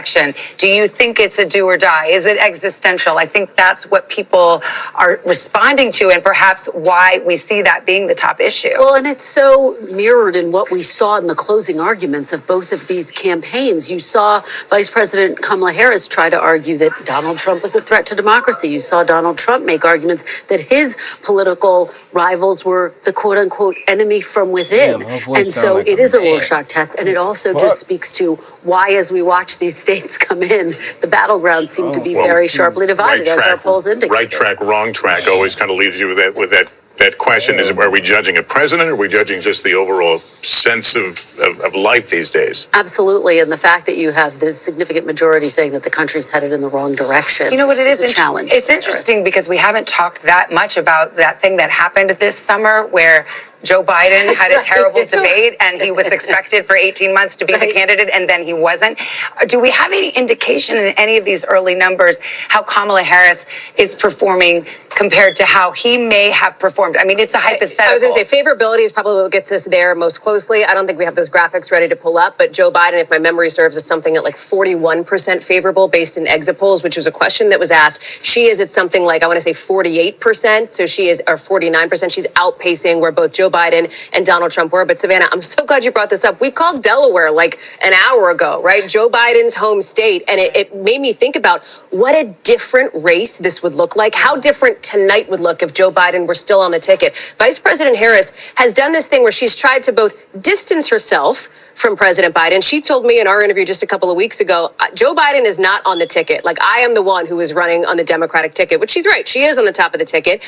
But at the same time, she has not distanced herself in a super clear way from a lot of his various policies. She has said that she feels some loyalty to him. Well, the ads that have been run to great effect in a lot of these battleground states tie Kamala Harris directly to Joe Biden. The Trump campaign thinks that Biden is a clear drag on the Harris ticket. It's been one of the biggest challenges of her entire campaign. She, including in her interview with Hallie, has been asked over and over again, how will you govern differently than President Joe Biden? She struggled to answer that, in part, I'm told, because personally she did not want to betray him, but it has been something that's been a challenge for her. She also cited, I think it was your interview, she cited history, the fact that typically vice presidents, don't. Yeah, that's right. That was our colleague, Peter Alexander, I think, if I'm remembering that one correctly, in a pull aside with her several weeks ago. But she said, listen, typically vice presidents don't go after, their boss, if you will, their president. She talked about this issue of loyalty, but at the same time, she also says, my presidency will not be a continuation of the Biden administration. The problem that she had was when asked specifically, I believe on an ABC program, what would you do differently? She said, nothing comes to mind. And boy, the Trump campaign. Keep in mind, her campaign's been, 108? Well, right, but that's about, that question's coming when you have an unpopular incumbent. We want to go to NBC's Sam Brock. He's in Asheville, North Carolina, where I understand the counting is wrapping up. What are you hearing? Savannah, it's done. Look, I have it fresh off the presses right here from Buncombe County. The official results are in. First of all, they had a 73.69% turnout, which is almost their record high. It was 78 back in 2020. But considering everything that happened in Western North Carolina about a month ago, this is extraordinary. And the results are almost exactly the same as they were 4 years ago as well. It was 60-38 in favor of Kamala Harris for this county, which is about 140,000 votes. It was 59-38 back in 2020. This was not, however, your grandmother's democracy process, being sort of a fly on the wall to watch all this happen. Walk with me here for a second. So these are the tabulations that came out. These receipts, guys, were so long. They were strewn across this entire table. I watched as the board went through line item by line item to authenticate it for the unofficial results. There's basically a caravan of cars that comes in. They're all holding from each of the 80 precincts these thick orange cases that have flash drives in them. Bobby, who I'm told has been here with Buncombe County for generations, a 70-something-year-old woman, takes the flash drive out, comes in here and brings it into this room. In the room, it's unencrypted, and so they actually get the data up there and they upload it directly to the county site and then to the state site from this room, and then all of the day of votes get tabulated over in these machines. Fascinating to watch. It is actually now done. Let me send it back to you. All right, Sam, thank you very much. We've got a projection to tell you about. The state of Illinois, Kamala Harris, as expected, takes it. So that's a Midwest hold for Kamala Harris and the Democrats. Let's look at the breakdown here. Half the vote in, and it looks like it will be an easy victory as expected. And so we can fill out one more state on our road to 270 map.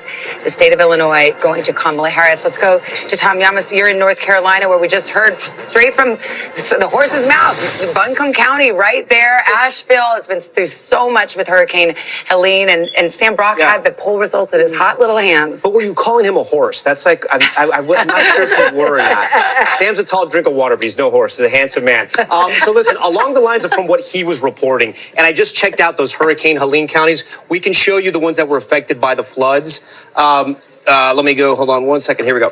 So these were all the counties, the 13 counties that were affected by the floods, where people could vote in other parts of the state if they weren't able to vote in their home county. It's interesting. I was going through the numbers. It doesn't look like there's any kind of drop off there. That's actually better news for the president, because there are more Trump voters out there in the western part of the state, with the exception of the blue dots like Asheville, places like that. Here's where a lot of the vote is still out. Charlotte, Mecklenburg.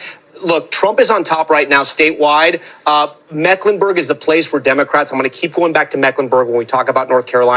This is Charlotte and then the surrounding suburbs. They need to drive up the vote here. It is a majority minority county, Hispanics and African Americans. All right, we're going to come back there. We're going to hit Trump.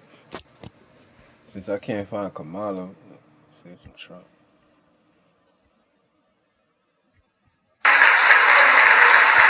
Quite a few of them. And I didn't even tell them to be here. They want to be here because they know exactly. Oh, we saw this shit already. Oh, yes, very good. We have one of. They ain't got shit going. They have to drive up the. Results to read to you right now. These are ballot measures. We saw the abortion measure go down to defeat in Florida. It had a 60% threshold. In New York, it passes easily. 71% of the vote is the margin there. We'll go to Maryland. There was also an abortion rights measure, and that easily passes as well. Both of those blue states. Let's bring Laura Jarrett into this conversation, because we do have 10 states that have these ballot measures, and obviously Democrats have hoped that would help their fortunes, and especially in these battleground states. New York, obviously not a place where people think of abortion rights under threat, but the initiative there was broader than just about abortion. It had to do with anti-discrimination principles more generally, reproductive health care a part of that, but it was also about pregnancy and the like. And so that's why it was even on the ballot in a place like New York. But you think about a place like South Dakota, a completely different story. We still have to wait to see what happens there. Arizona, a different story. Missouri, we still don't have enough in to be able to make a call on that. And forgive me. Let's see if the brain's still working here at 9:45. You got a big set of cards there, this is a late night for the Today Show. But Nebraska has two measures, doesn't it? It does. 1 for, 1 against. 1 for, 1 against, and so we'll see how that. So one which shakes one out. wins? The one with the raw vote. The one that has majority? the one that has the majority. But we don't have enough in to make a call on that. And of course, one there have been other states that went this road prior to tonight. Many states that had went this road and had been able to reach the threshold to pass it, Lester. That's why the Florida Minnesota situation was interesting, obviously, as we've been discussing, different because of the threshold there. But you think about a place like Michigan, places like Ohio had managed to get it through in the past. We have another presidential projection here we can put up on the screen here and walk you through it. I see it as you see it. NBC News projects Donald Trump will take the state of Ohio with 17 electoral votes. There's the breakdown of 441,000 vote difference now. 64% of the vote in Ohio, and again, Donald Trump is the winner there. And there's where it takes us on the road to 270. Donald Trump out in front with 185 electoral votes. Harris with 81.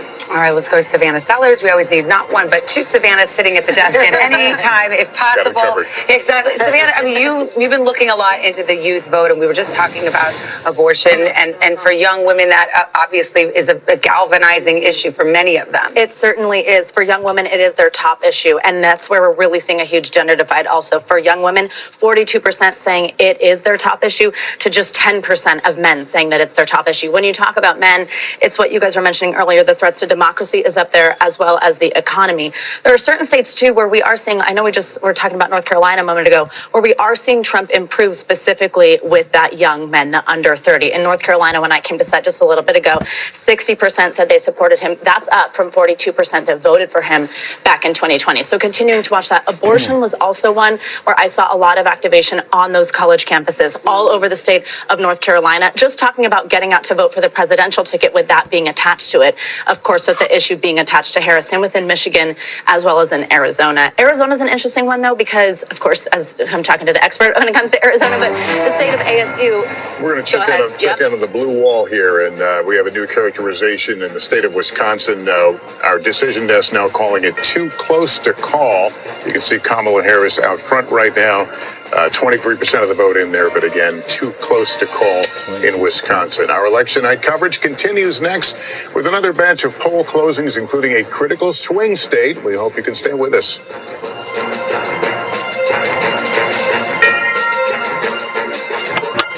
They had milking it. And hope you can stay with it. They milking it. So how much did it cost to fill your tank? Almost $100. How much is the car payment? $140. And what?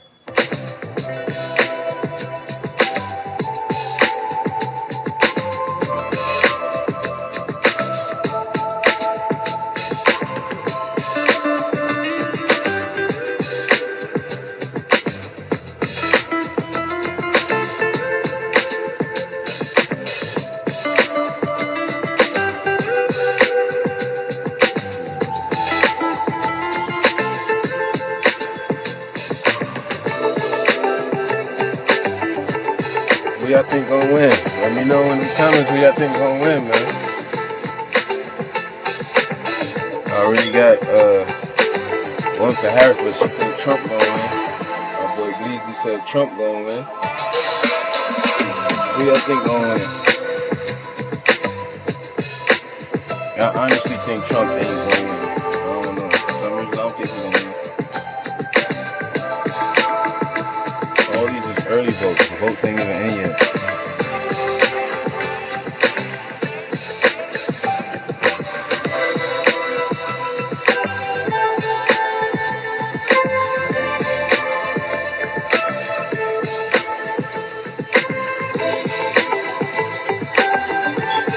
Mornings are full of possibility and energy, and how you get set for the day ahead matters. It's about getting caught up and getting ahead, because every day deserves the best start.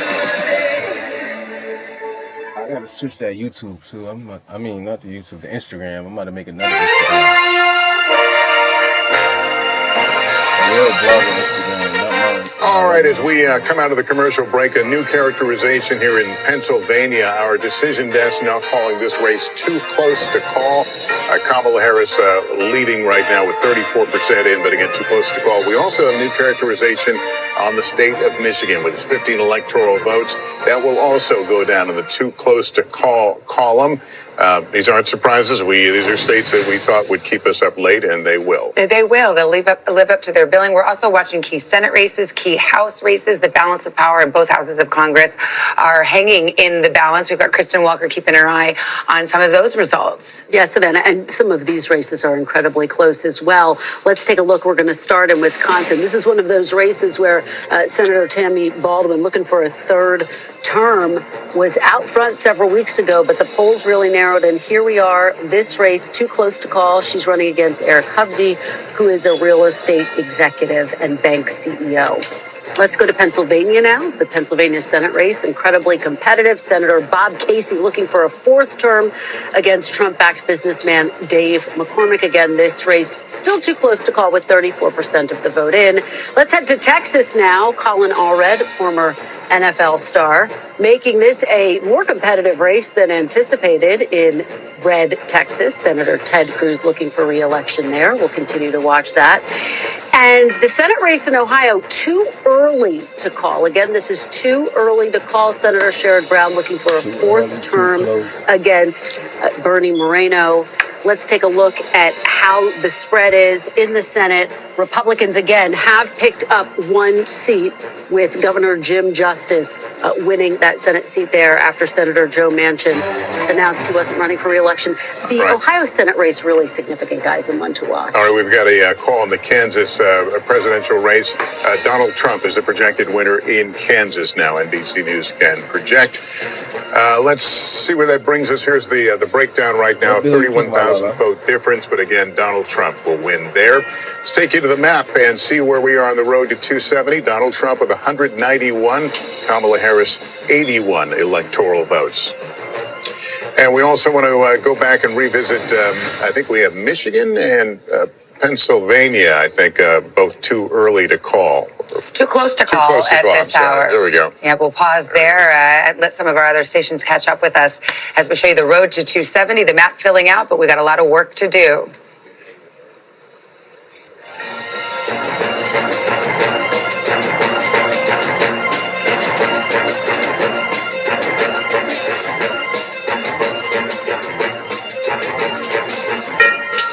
All right, welcome back.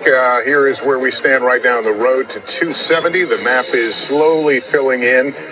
I think we're still at 6 of 7 battlegrounds. We've seen the polls close right now, so we're kind of in a waiting game. Actually, we have Kansas now. I believe we can make a call on. NBC News projects the state of Kansas will go to Donald Trump with 6 electoral votes. Here's the map now to 270 as we add that to the group. And Donald Trump out with 191 now to Harris's 81. You mentioned we have 6 of 7 presidential battlegrounds to get to. Nevada will close here at the top of the hour, but let's look at Michigan, too close to call right now, just 15% in. We could be up all night and perhaps beyond. Michigan didn't get called till late the next day in 2020. Pennsylvania, need I remind you, we were here till Saturday waiting for its results, but officials think they will be able to move a little bit more quickly, but at this hour, it's much too close to call.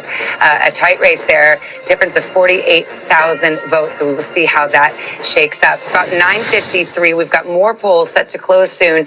Candidates hoping to strike gold in the silver state, Nevada, rolling their dice. We're heading into the final stretch. More poll closings across the West, including another battleground state. Nevada and its 6 electoral college votes could be critical. Nevada, get out and vote. Nevada, ours is a fight for the future. Both sides going all in, trying to win the state by targeting its large population of service workers. No tax on tips. We will continue our fight and eliminate taxes on tips. We're moments away from the first results from Las Vegas and the rest of the state as our decision desk gets ready to make new calls on the road to 270. And that brings us to NBC's Steve Patterson, who's in Reno, the biggest little city in America, and a key swing county there. Hey, Steve.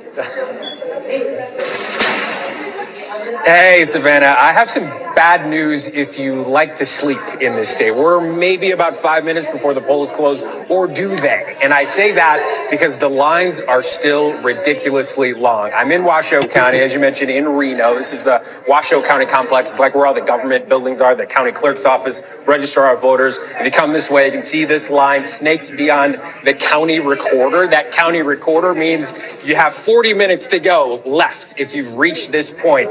Meanwhile, though, we're hearing about lines that continue to be long all across the state. Southern Nevada, there's a place called Nye County where we're hearing lines that are up to 3 hours long. They don't have enough machines per people in that county. What that means is, unfortunately, because they cannot really release the data on how many people have voted, who has voted, some of the returns until the last person in line across the state has voted, it means numbers are going to be very slow. They can obviously tabulate sort of in person, they can tabulate the early voting, they can tabulate the mail-in ballots, but they can't release any of that data until the last person has left the line, which means it's going to mean a lot more coffee tonight for people that are trying to watch the vote. Also, one thing to keep track of, the nonpartisan vote. That's the reason why we're in Washoe County. This is an incredibly purple county. People vote the issues, they vote their feelings. They don't vote party line, which leads us to talk about nonpartisans. It is a third of the electorate in this state, higher share than Republicans, higher share than Democrats. These folks, we're not sure which way they're going to vote, which has been confounding pundits. And it's been really tough for people trying to read the tea leaves and what exactly the numbers mean. I've spoken to both campaigns in the state. Both seem to think that they have a Trojan horse. Of course, Democrats seem to think that nonpartisans are younger, a little more racially diverse. Republicans seem to think that they're going to skew more conservative. And so we will see. But unfortunately, I think not anytime soon. It could be a minute before we get any sort of results here in the Silver State. Savannah. All right. Well, Steve, stand by. Nobody sleeps in Las Vegas, maybe not in Reno either. We know you won't be sleeping tonight. Tom, let's look at Nevada. This is a state where Republican fortunes have risen since the last presidential election. Yeah, you are completely right. They have a Republican governor there. Let's talk about Nevada here. Right now, no vote in. Obviously, it's still too early for us to even start to get data in right here. But let's go to 2020. Both elections, both in 2020 and 2016, the winner were Democrats. Clinton in 2016, obviously, and Biden in 2020. The spread, though, was only 2 percentage points, a little over 2 percentage points. That's why it's a battleground for us. It's one of the reasons why we're watching tonight. I'm going to give you a primer on Nevada. What you have to understand is a lot of Nevada is Clark County. It's Las Vegas here. This is 3/4 of the electorate here. If Democrats can turn out their voters here, there is no way that Republicans can catch up. Between Las Vegas and Reno, which is Washoe County, this is the battleground county here. About 15% of the vote here. The vote in Washoe actually is more reflective of the entire state, much more than Las Vegas is. It's reflective because it's a mix of both Republicans and Democrats. Democrats have been able to hold Washoe County for a couple of elections now. If they can hold it tonight and do well in Las Vegas, it's game over there. But look at all of this Trump country in the middle. It's not a lot of people, but it is rural desert. With the exception of Elko, you have some population centers there. And this is where Trump hopes to run up the score. Something else we have to understand, I'm going to zoom out a little bit about Nevada, is that you have people from Northern California who have been moving since the pandemic into Reno, right? And then Southern California moving into Las Vegas. People from California find it more affordable. They find it that they can get more for their money. Because of that, housing prices have gone up. So the economy and housing prices are a huge issue in Nevada. And finally, the last point I want to bring up here is that the unemployment rate right now in Nevada is over 5%. It's the highest of any state in the entire country. So the economy is going to be huge here. And you got to remember, Trump came out with his plan about no tax on tips. You have all those service workers and those service unions in Las Vegas. Democrats quickly adopted that plan because they knew it was a good idea. Unclear if it's ever going to become law or if they can even do that. But it was a plan that caught a lot of attention in Nevada, guys. And a populist appeal, definitely. And I think I'm glad Tom was talking through those points here because I think of Nevada and I think economy, right? You talked about the Republican governor, that largely driven by anger over pandemic shutdowns on the Strip, et cetera. No tax on tips. I'll also tell you another number.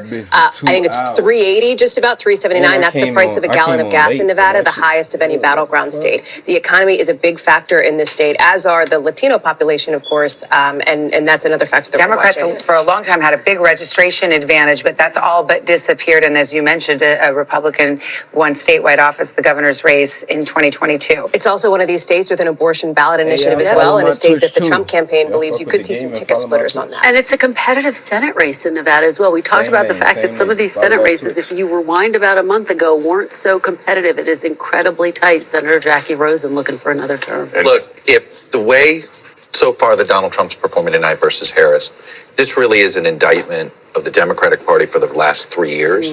Because you want to talk about Nevada, you talk about the voter registration advantage. Republicans, basically, for the first 3 years of this presidential cycle, just destroyed the Democrats on voter registration. All across the country in the battleground states, Republican registration advantage. The last 3 months, Democrats have done well. 3 years versus 3 months.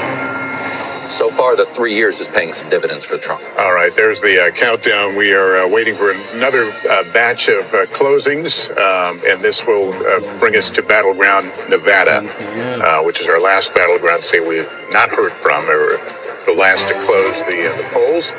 NBC News can make a projection now in the state of Utah. NBC projects that Donald Trump will win in Utah and take those 7 electoral votes. And we go further into the west, into Montana, 4 electoral votes. Donald Trump, the projected winner in Montana tonight.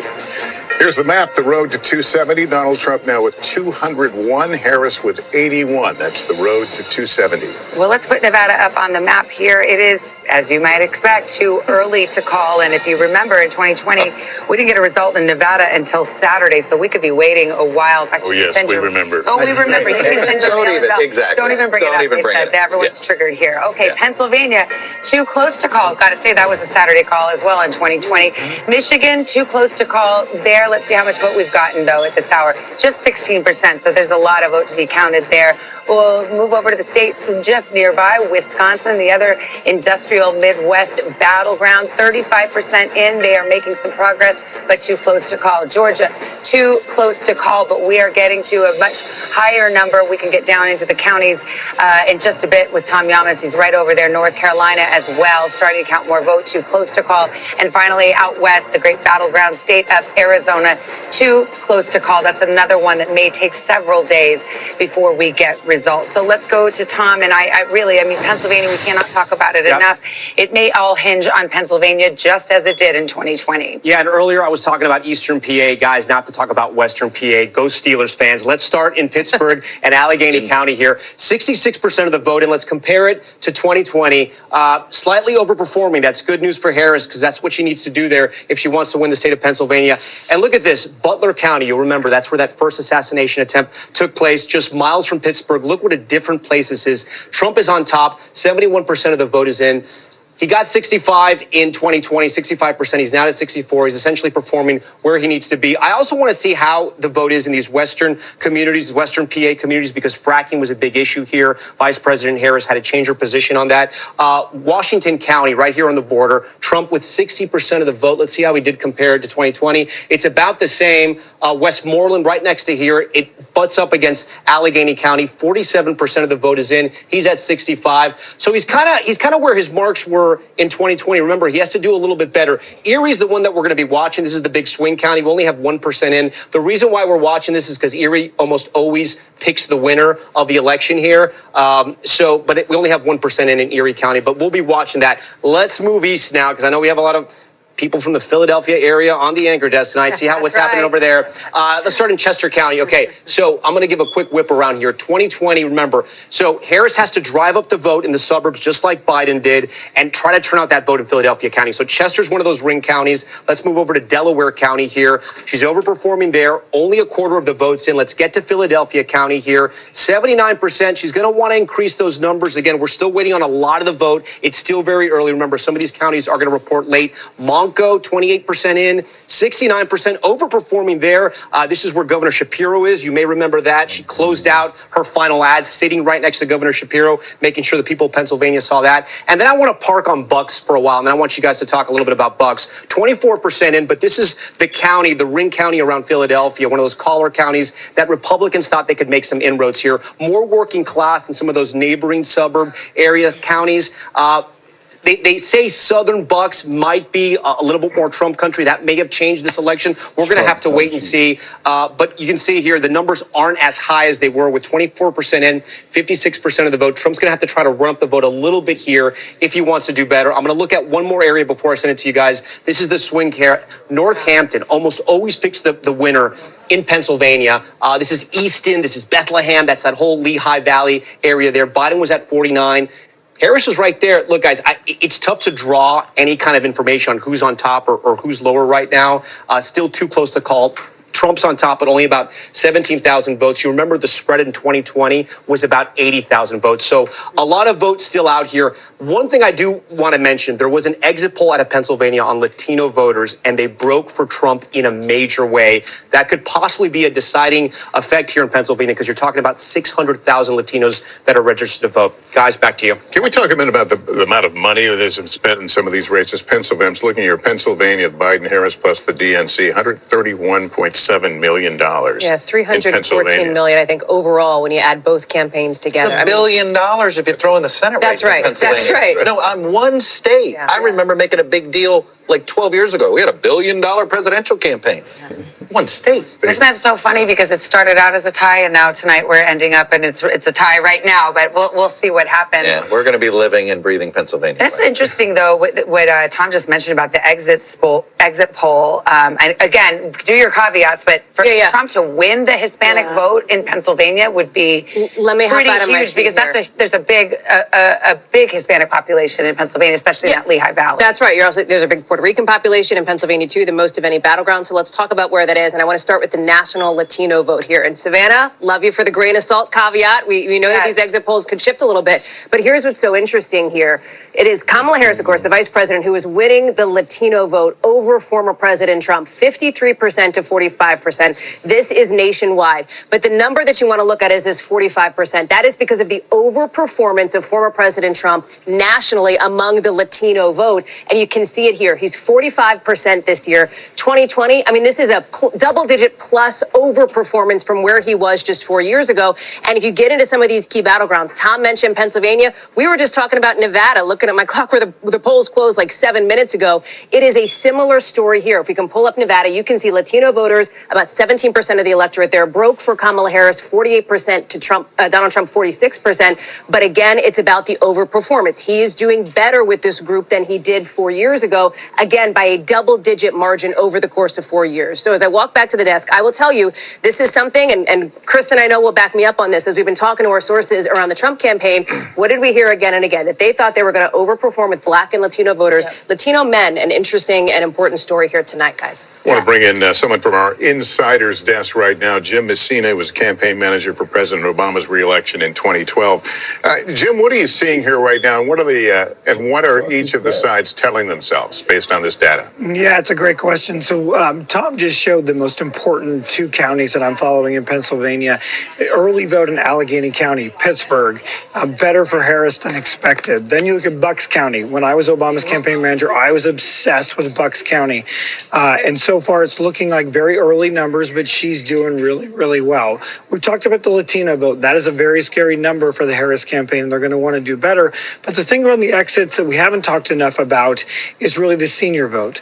Kamala Harris is doing better with white seniors in the exit polls and in some of the early results than expected, than a little bit better than even Joe Biden.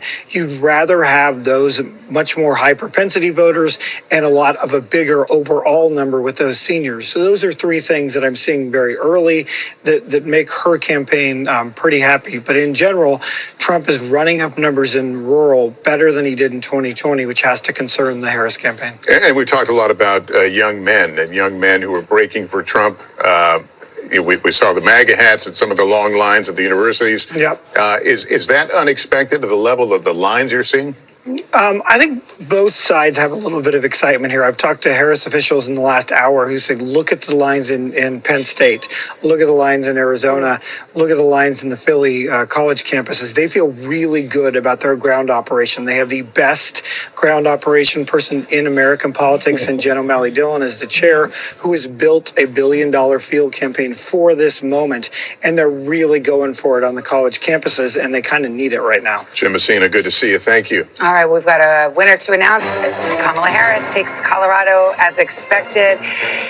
It used to be a battleground years and years ago, but has really trended to the Democrats in the last couple of presidential cycles. And here's how it shakes out. With 54% of the vote counted in Colorado, they vote by mail, and those ballots get to be counted quite quickly. So we see that Kamala Harris will take Colorado, so we can fill out the map just a little bit more as we lay out the road to 270, but those big battleground states, we have yet to call one of the battleground states for Kamala Harris. Right now, her best path remains those three industrial Midwest states, Pennsylvania, Michigan, Wisconsin. Donald Trump flirting with Georgia and North Carolina and perhaps Arizona and Nevada. It'll be a while before we get results there. We've got Garrett Hake, who is at Trump headquarters in West Palm. And Garrett, what's the mood there? What are you hearing?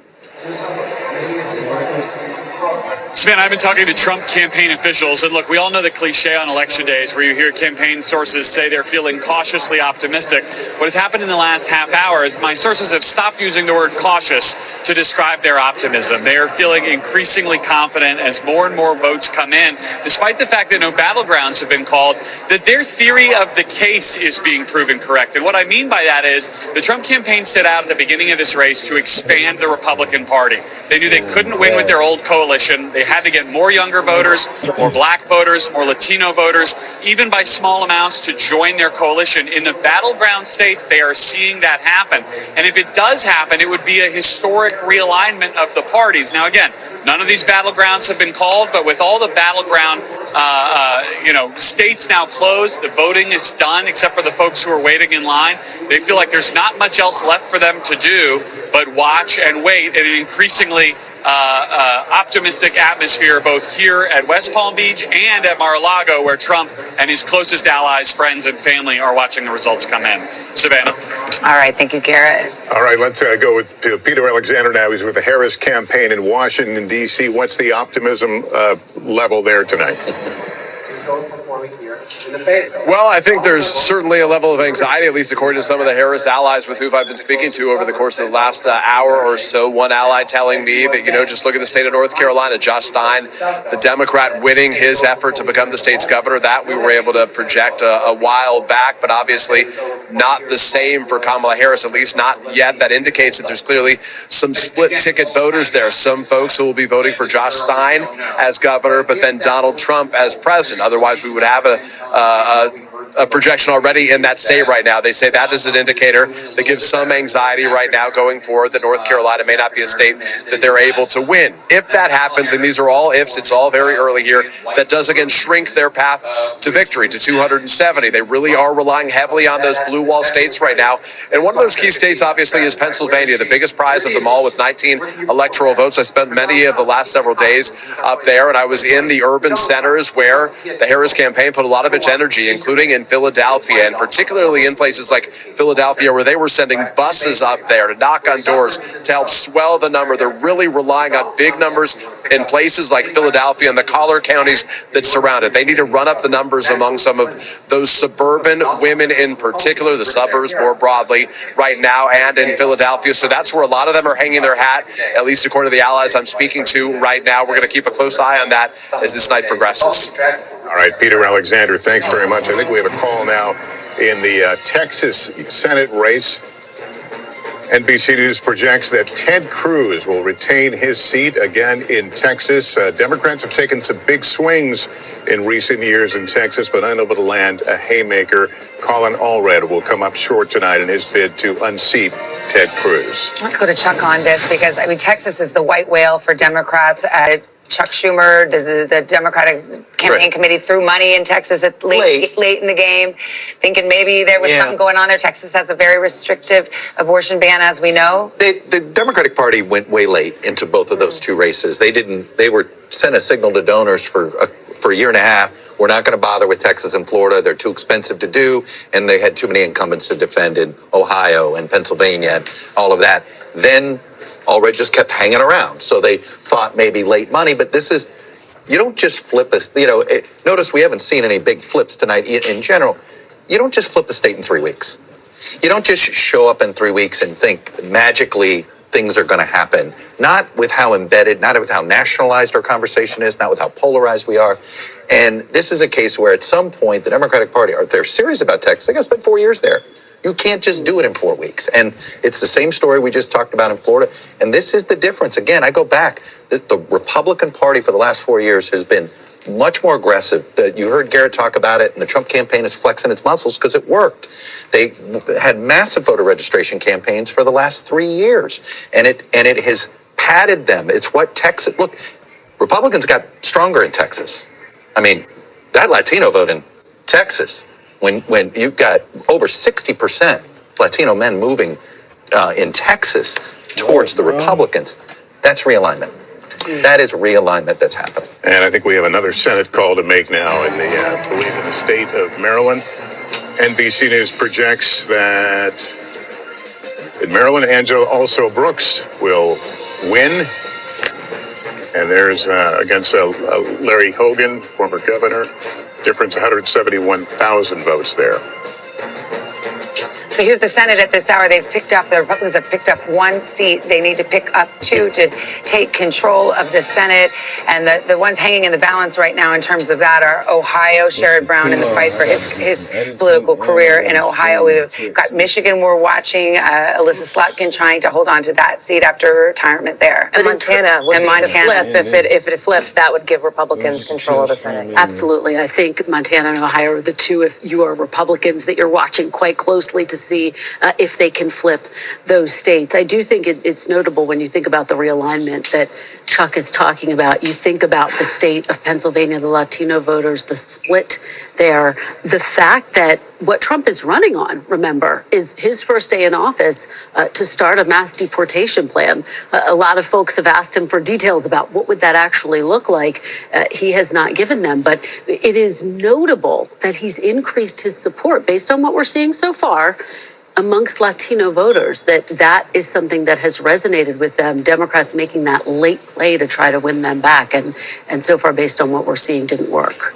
And yet the exit polling also shows that more people do not want to see immigrants deported if they are here illegally here. They want to see a pathway to legal migration, legal immigration here, which is another nugget we got from the exit poll. So interesting dynamics at play on this issue. All right, let's go over to Tom Yamas. He's got the big board going, and the state of Iowa, which has been intrigue since a Saturday night surprise at the poll. It was a huge question mark. If you woke up on Sunday and you watched Meet the Press with Kristen Welker, it was a huge headline, right? Yes. People woke up on Sunday, and according to the Des Moines Register poll, Harris was up by 3 points within the margin of error. The politics desk just pointed this out to me. Let's dig in because we have some voting data now. 45% of the vote is in, but let's look at Polk County. This is the biggest county, the most people. This is Des Moines, the capital here.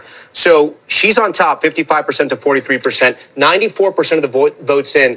But look at Trump's margins. Trump's actually doing better than he did in 2020. Let's go over here to another county, Dubuque County, 94% of the votes in. Trump's at 52. Trump was at 50. So he's growing in both those districts, in both those counties, I should say. For Democrats to flip Iowa, he has to be doing worse in those counties. Again, look, there's still a lot of vote out. A lot of vote has to come in. But this would be a shocker if Republicans lost Iowa. Remember, Trump won 98 of the 99 counties in the primary. And when you go back to elections past, he won by 8 points in 2020, and he won by 9 points in 2016. So my point here being that if the trend was Iowa was going to turn blue, she has to be turning out the votes in Des Moines and in other places. And right now that's not happening. We actually have a call right now. Let's play the music here. Projection, and Iowa will go red, as was widely expected until that poll.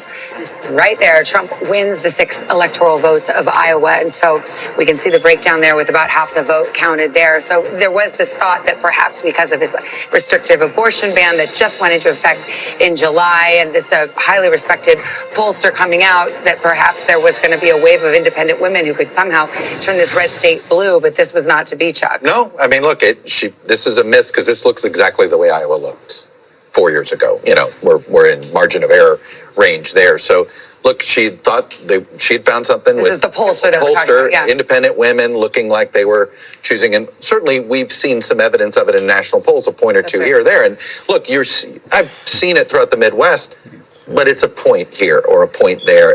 I don't know if it's enough to make up for the loss of voters of color that have cleared. I mean, that continues to me to be the big story of the night, is the shift among Hispanics. Look, Hispanic voters are swing voters, and I think, what's interesting here is the Republican Party treated them the same way they treated white working class voters. They courted them the same way they treated white working class voters. The Democratic Party has spent a lot of time treating it as an identity group.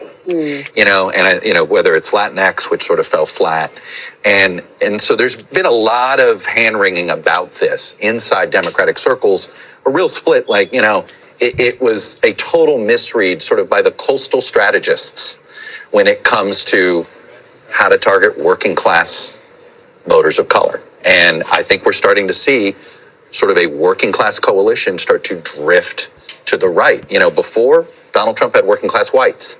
Now he's adding working class Hispanics and working class, not necessarily seeing evidence of working class African Americans, but adding working class Hispanics.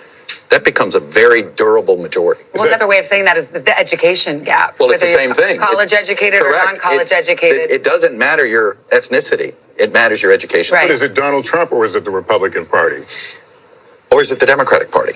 Okay, meaning it's the Democrat. It is, first of all, Latino voters in many ways are driven by the same issues.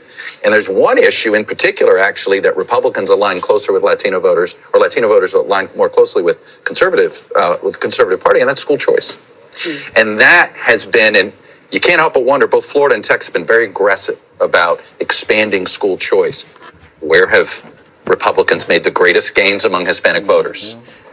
Florida and Texas. So education, the economy, those issues, bread and butter issues, and that is how they talk to them. I'm not saying Democrats weren't, but for the cultural issues don't play as well with Hispanic voters as they may with college-educated whites or even African Americans. And we saw the Trump campaign hammer some of those issues in ads over and over again.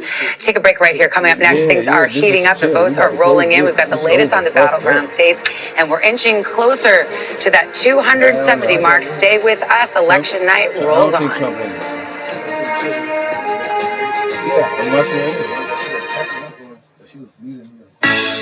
I think the bitch still going.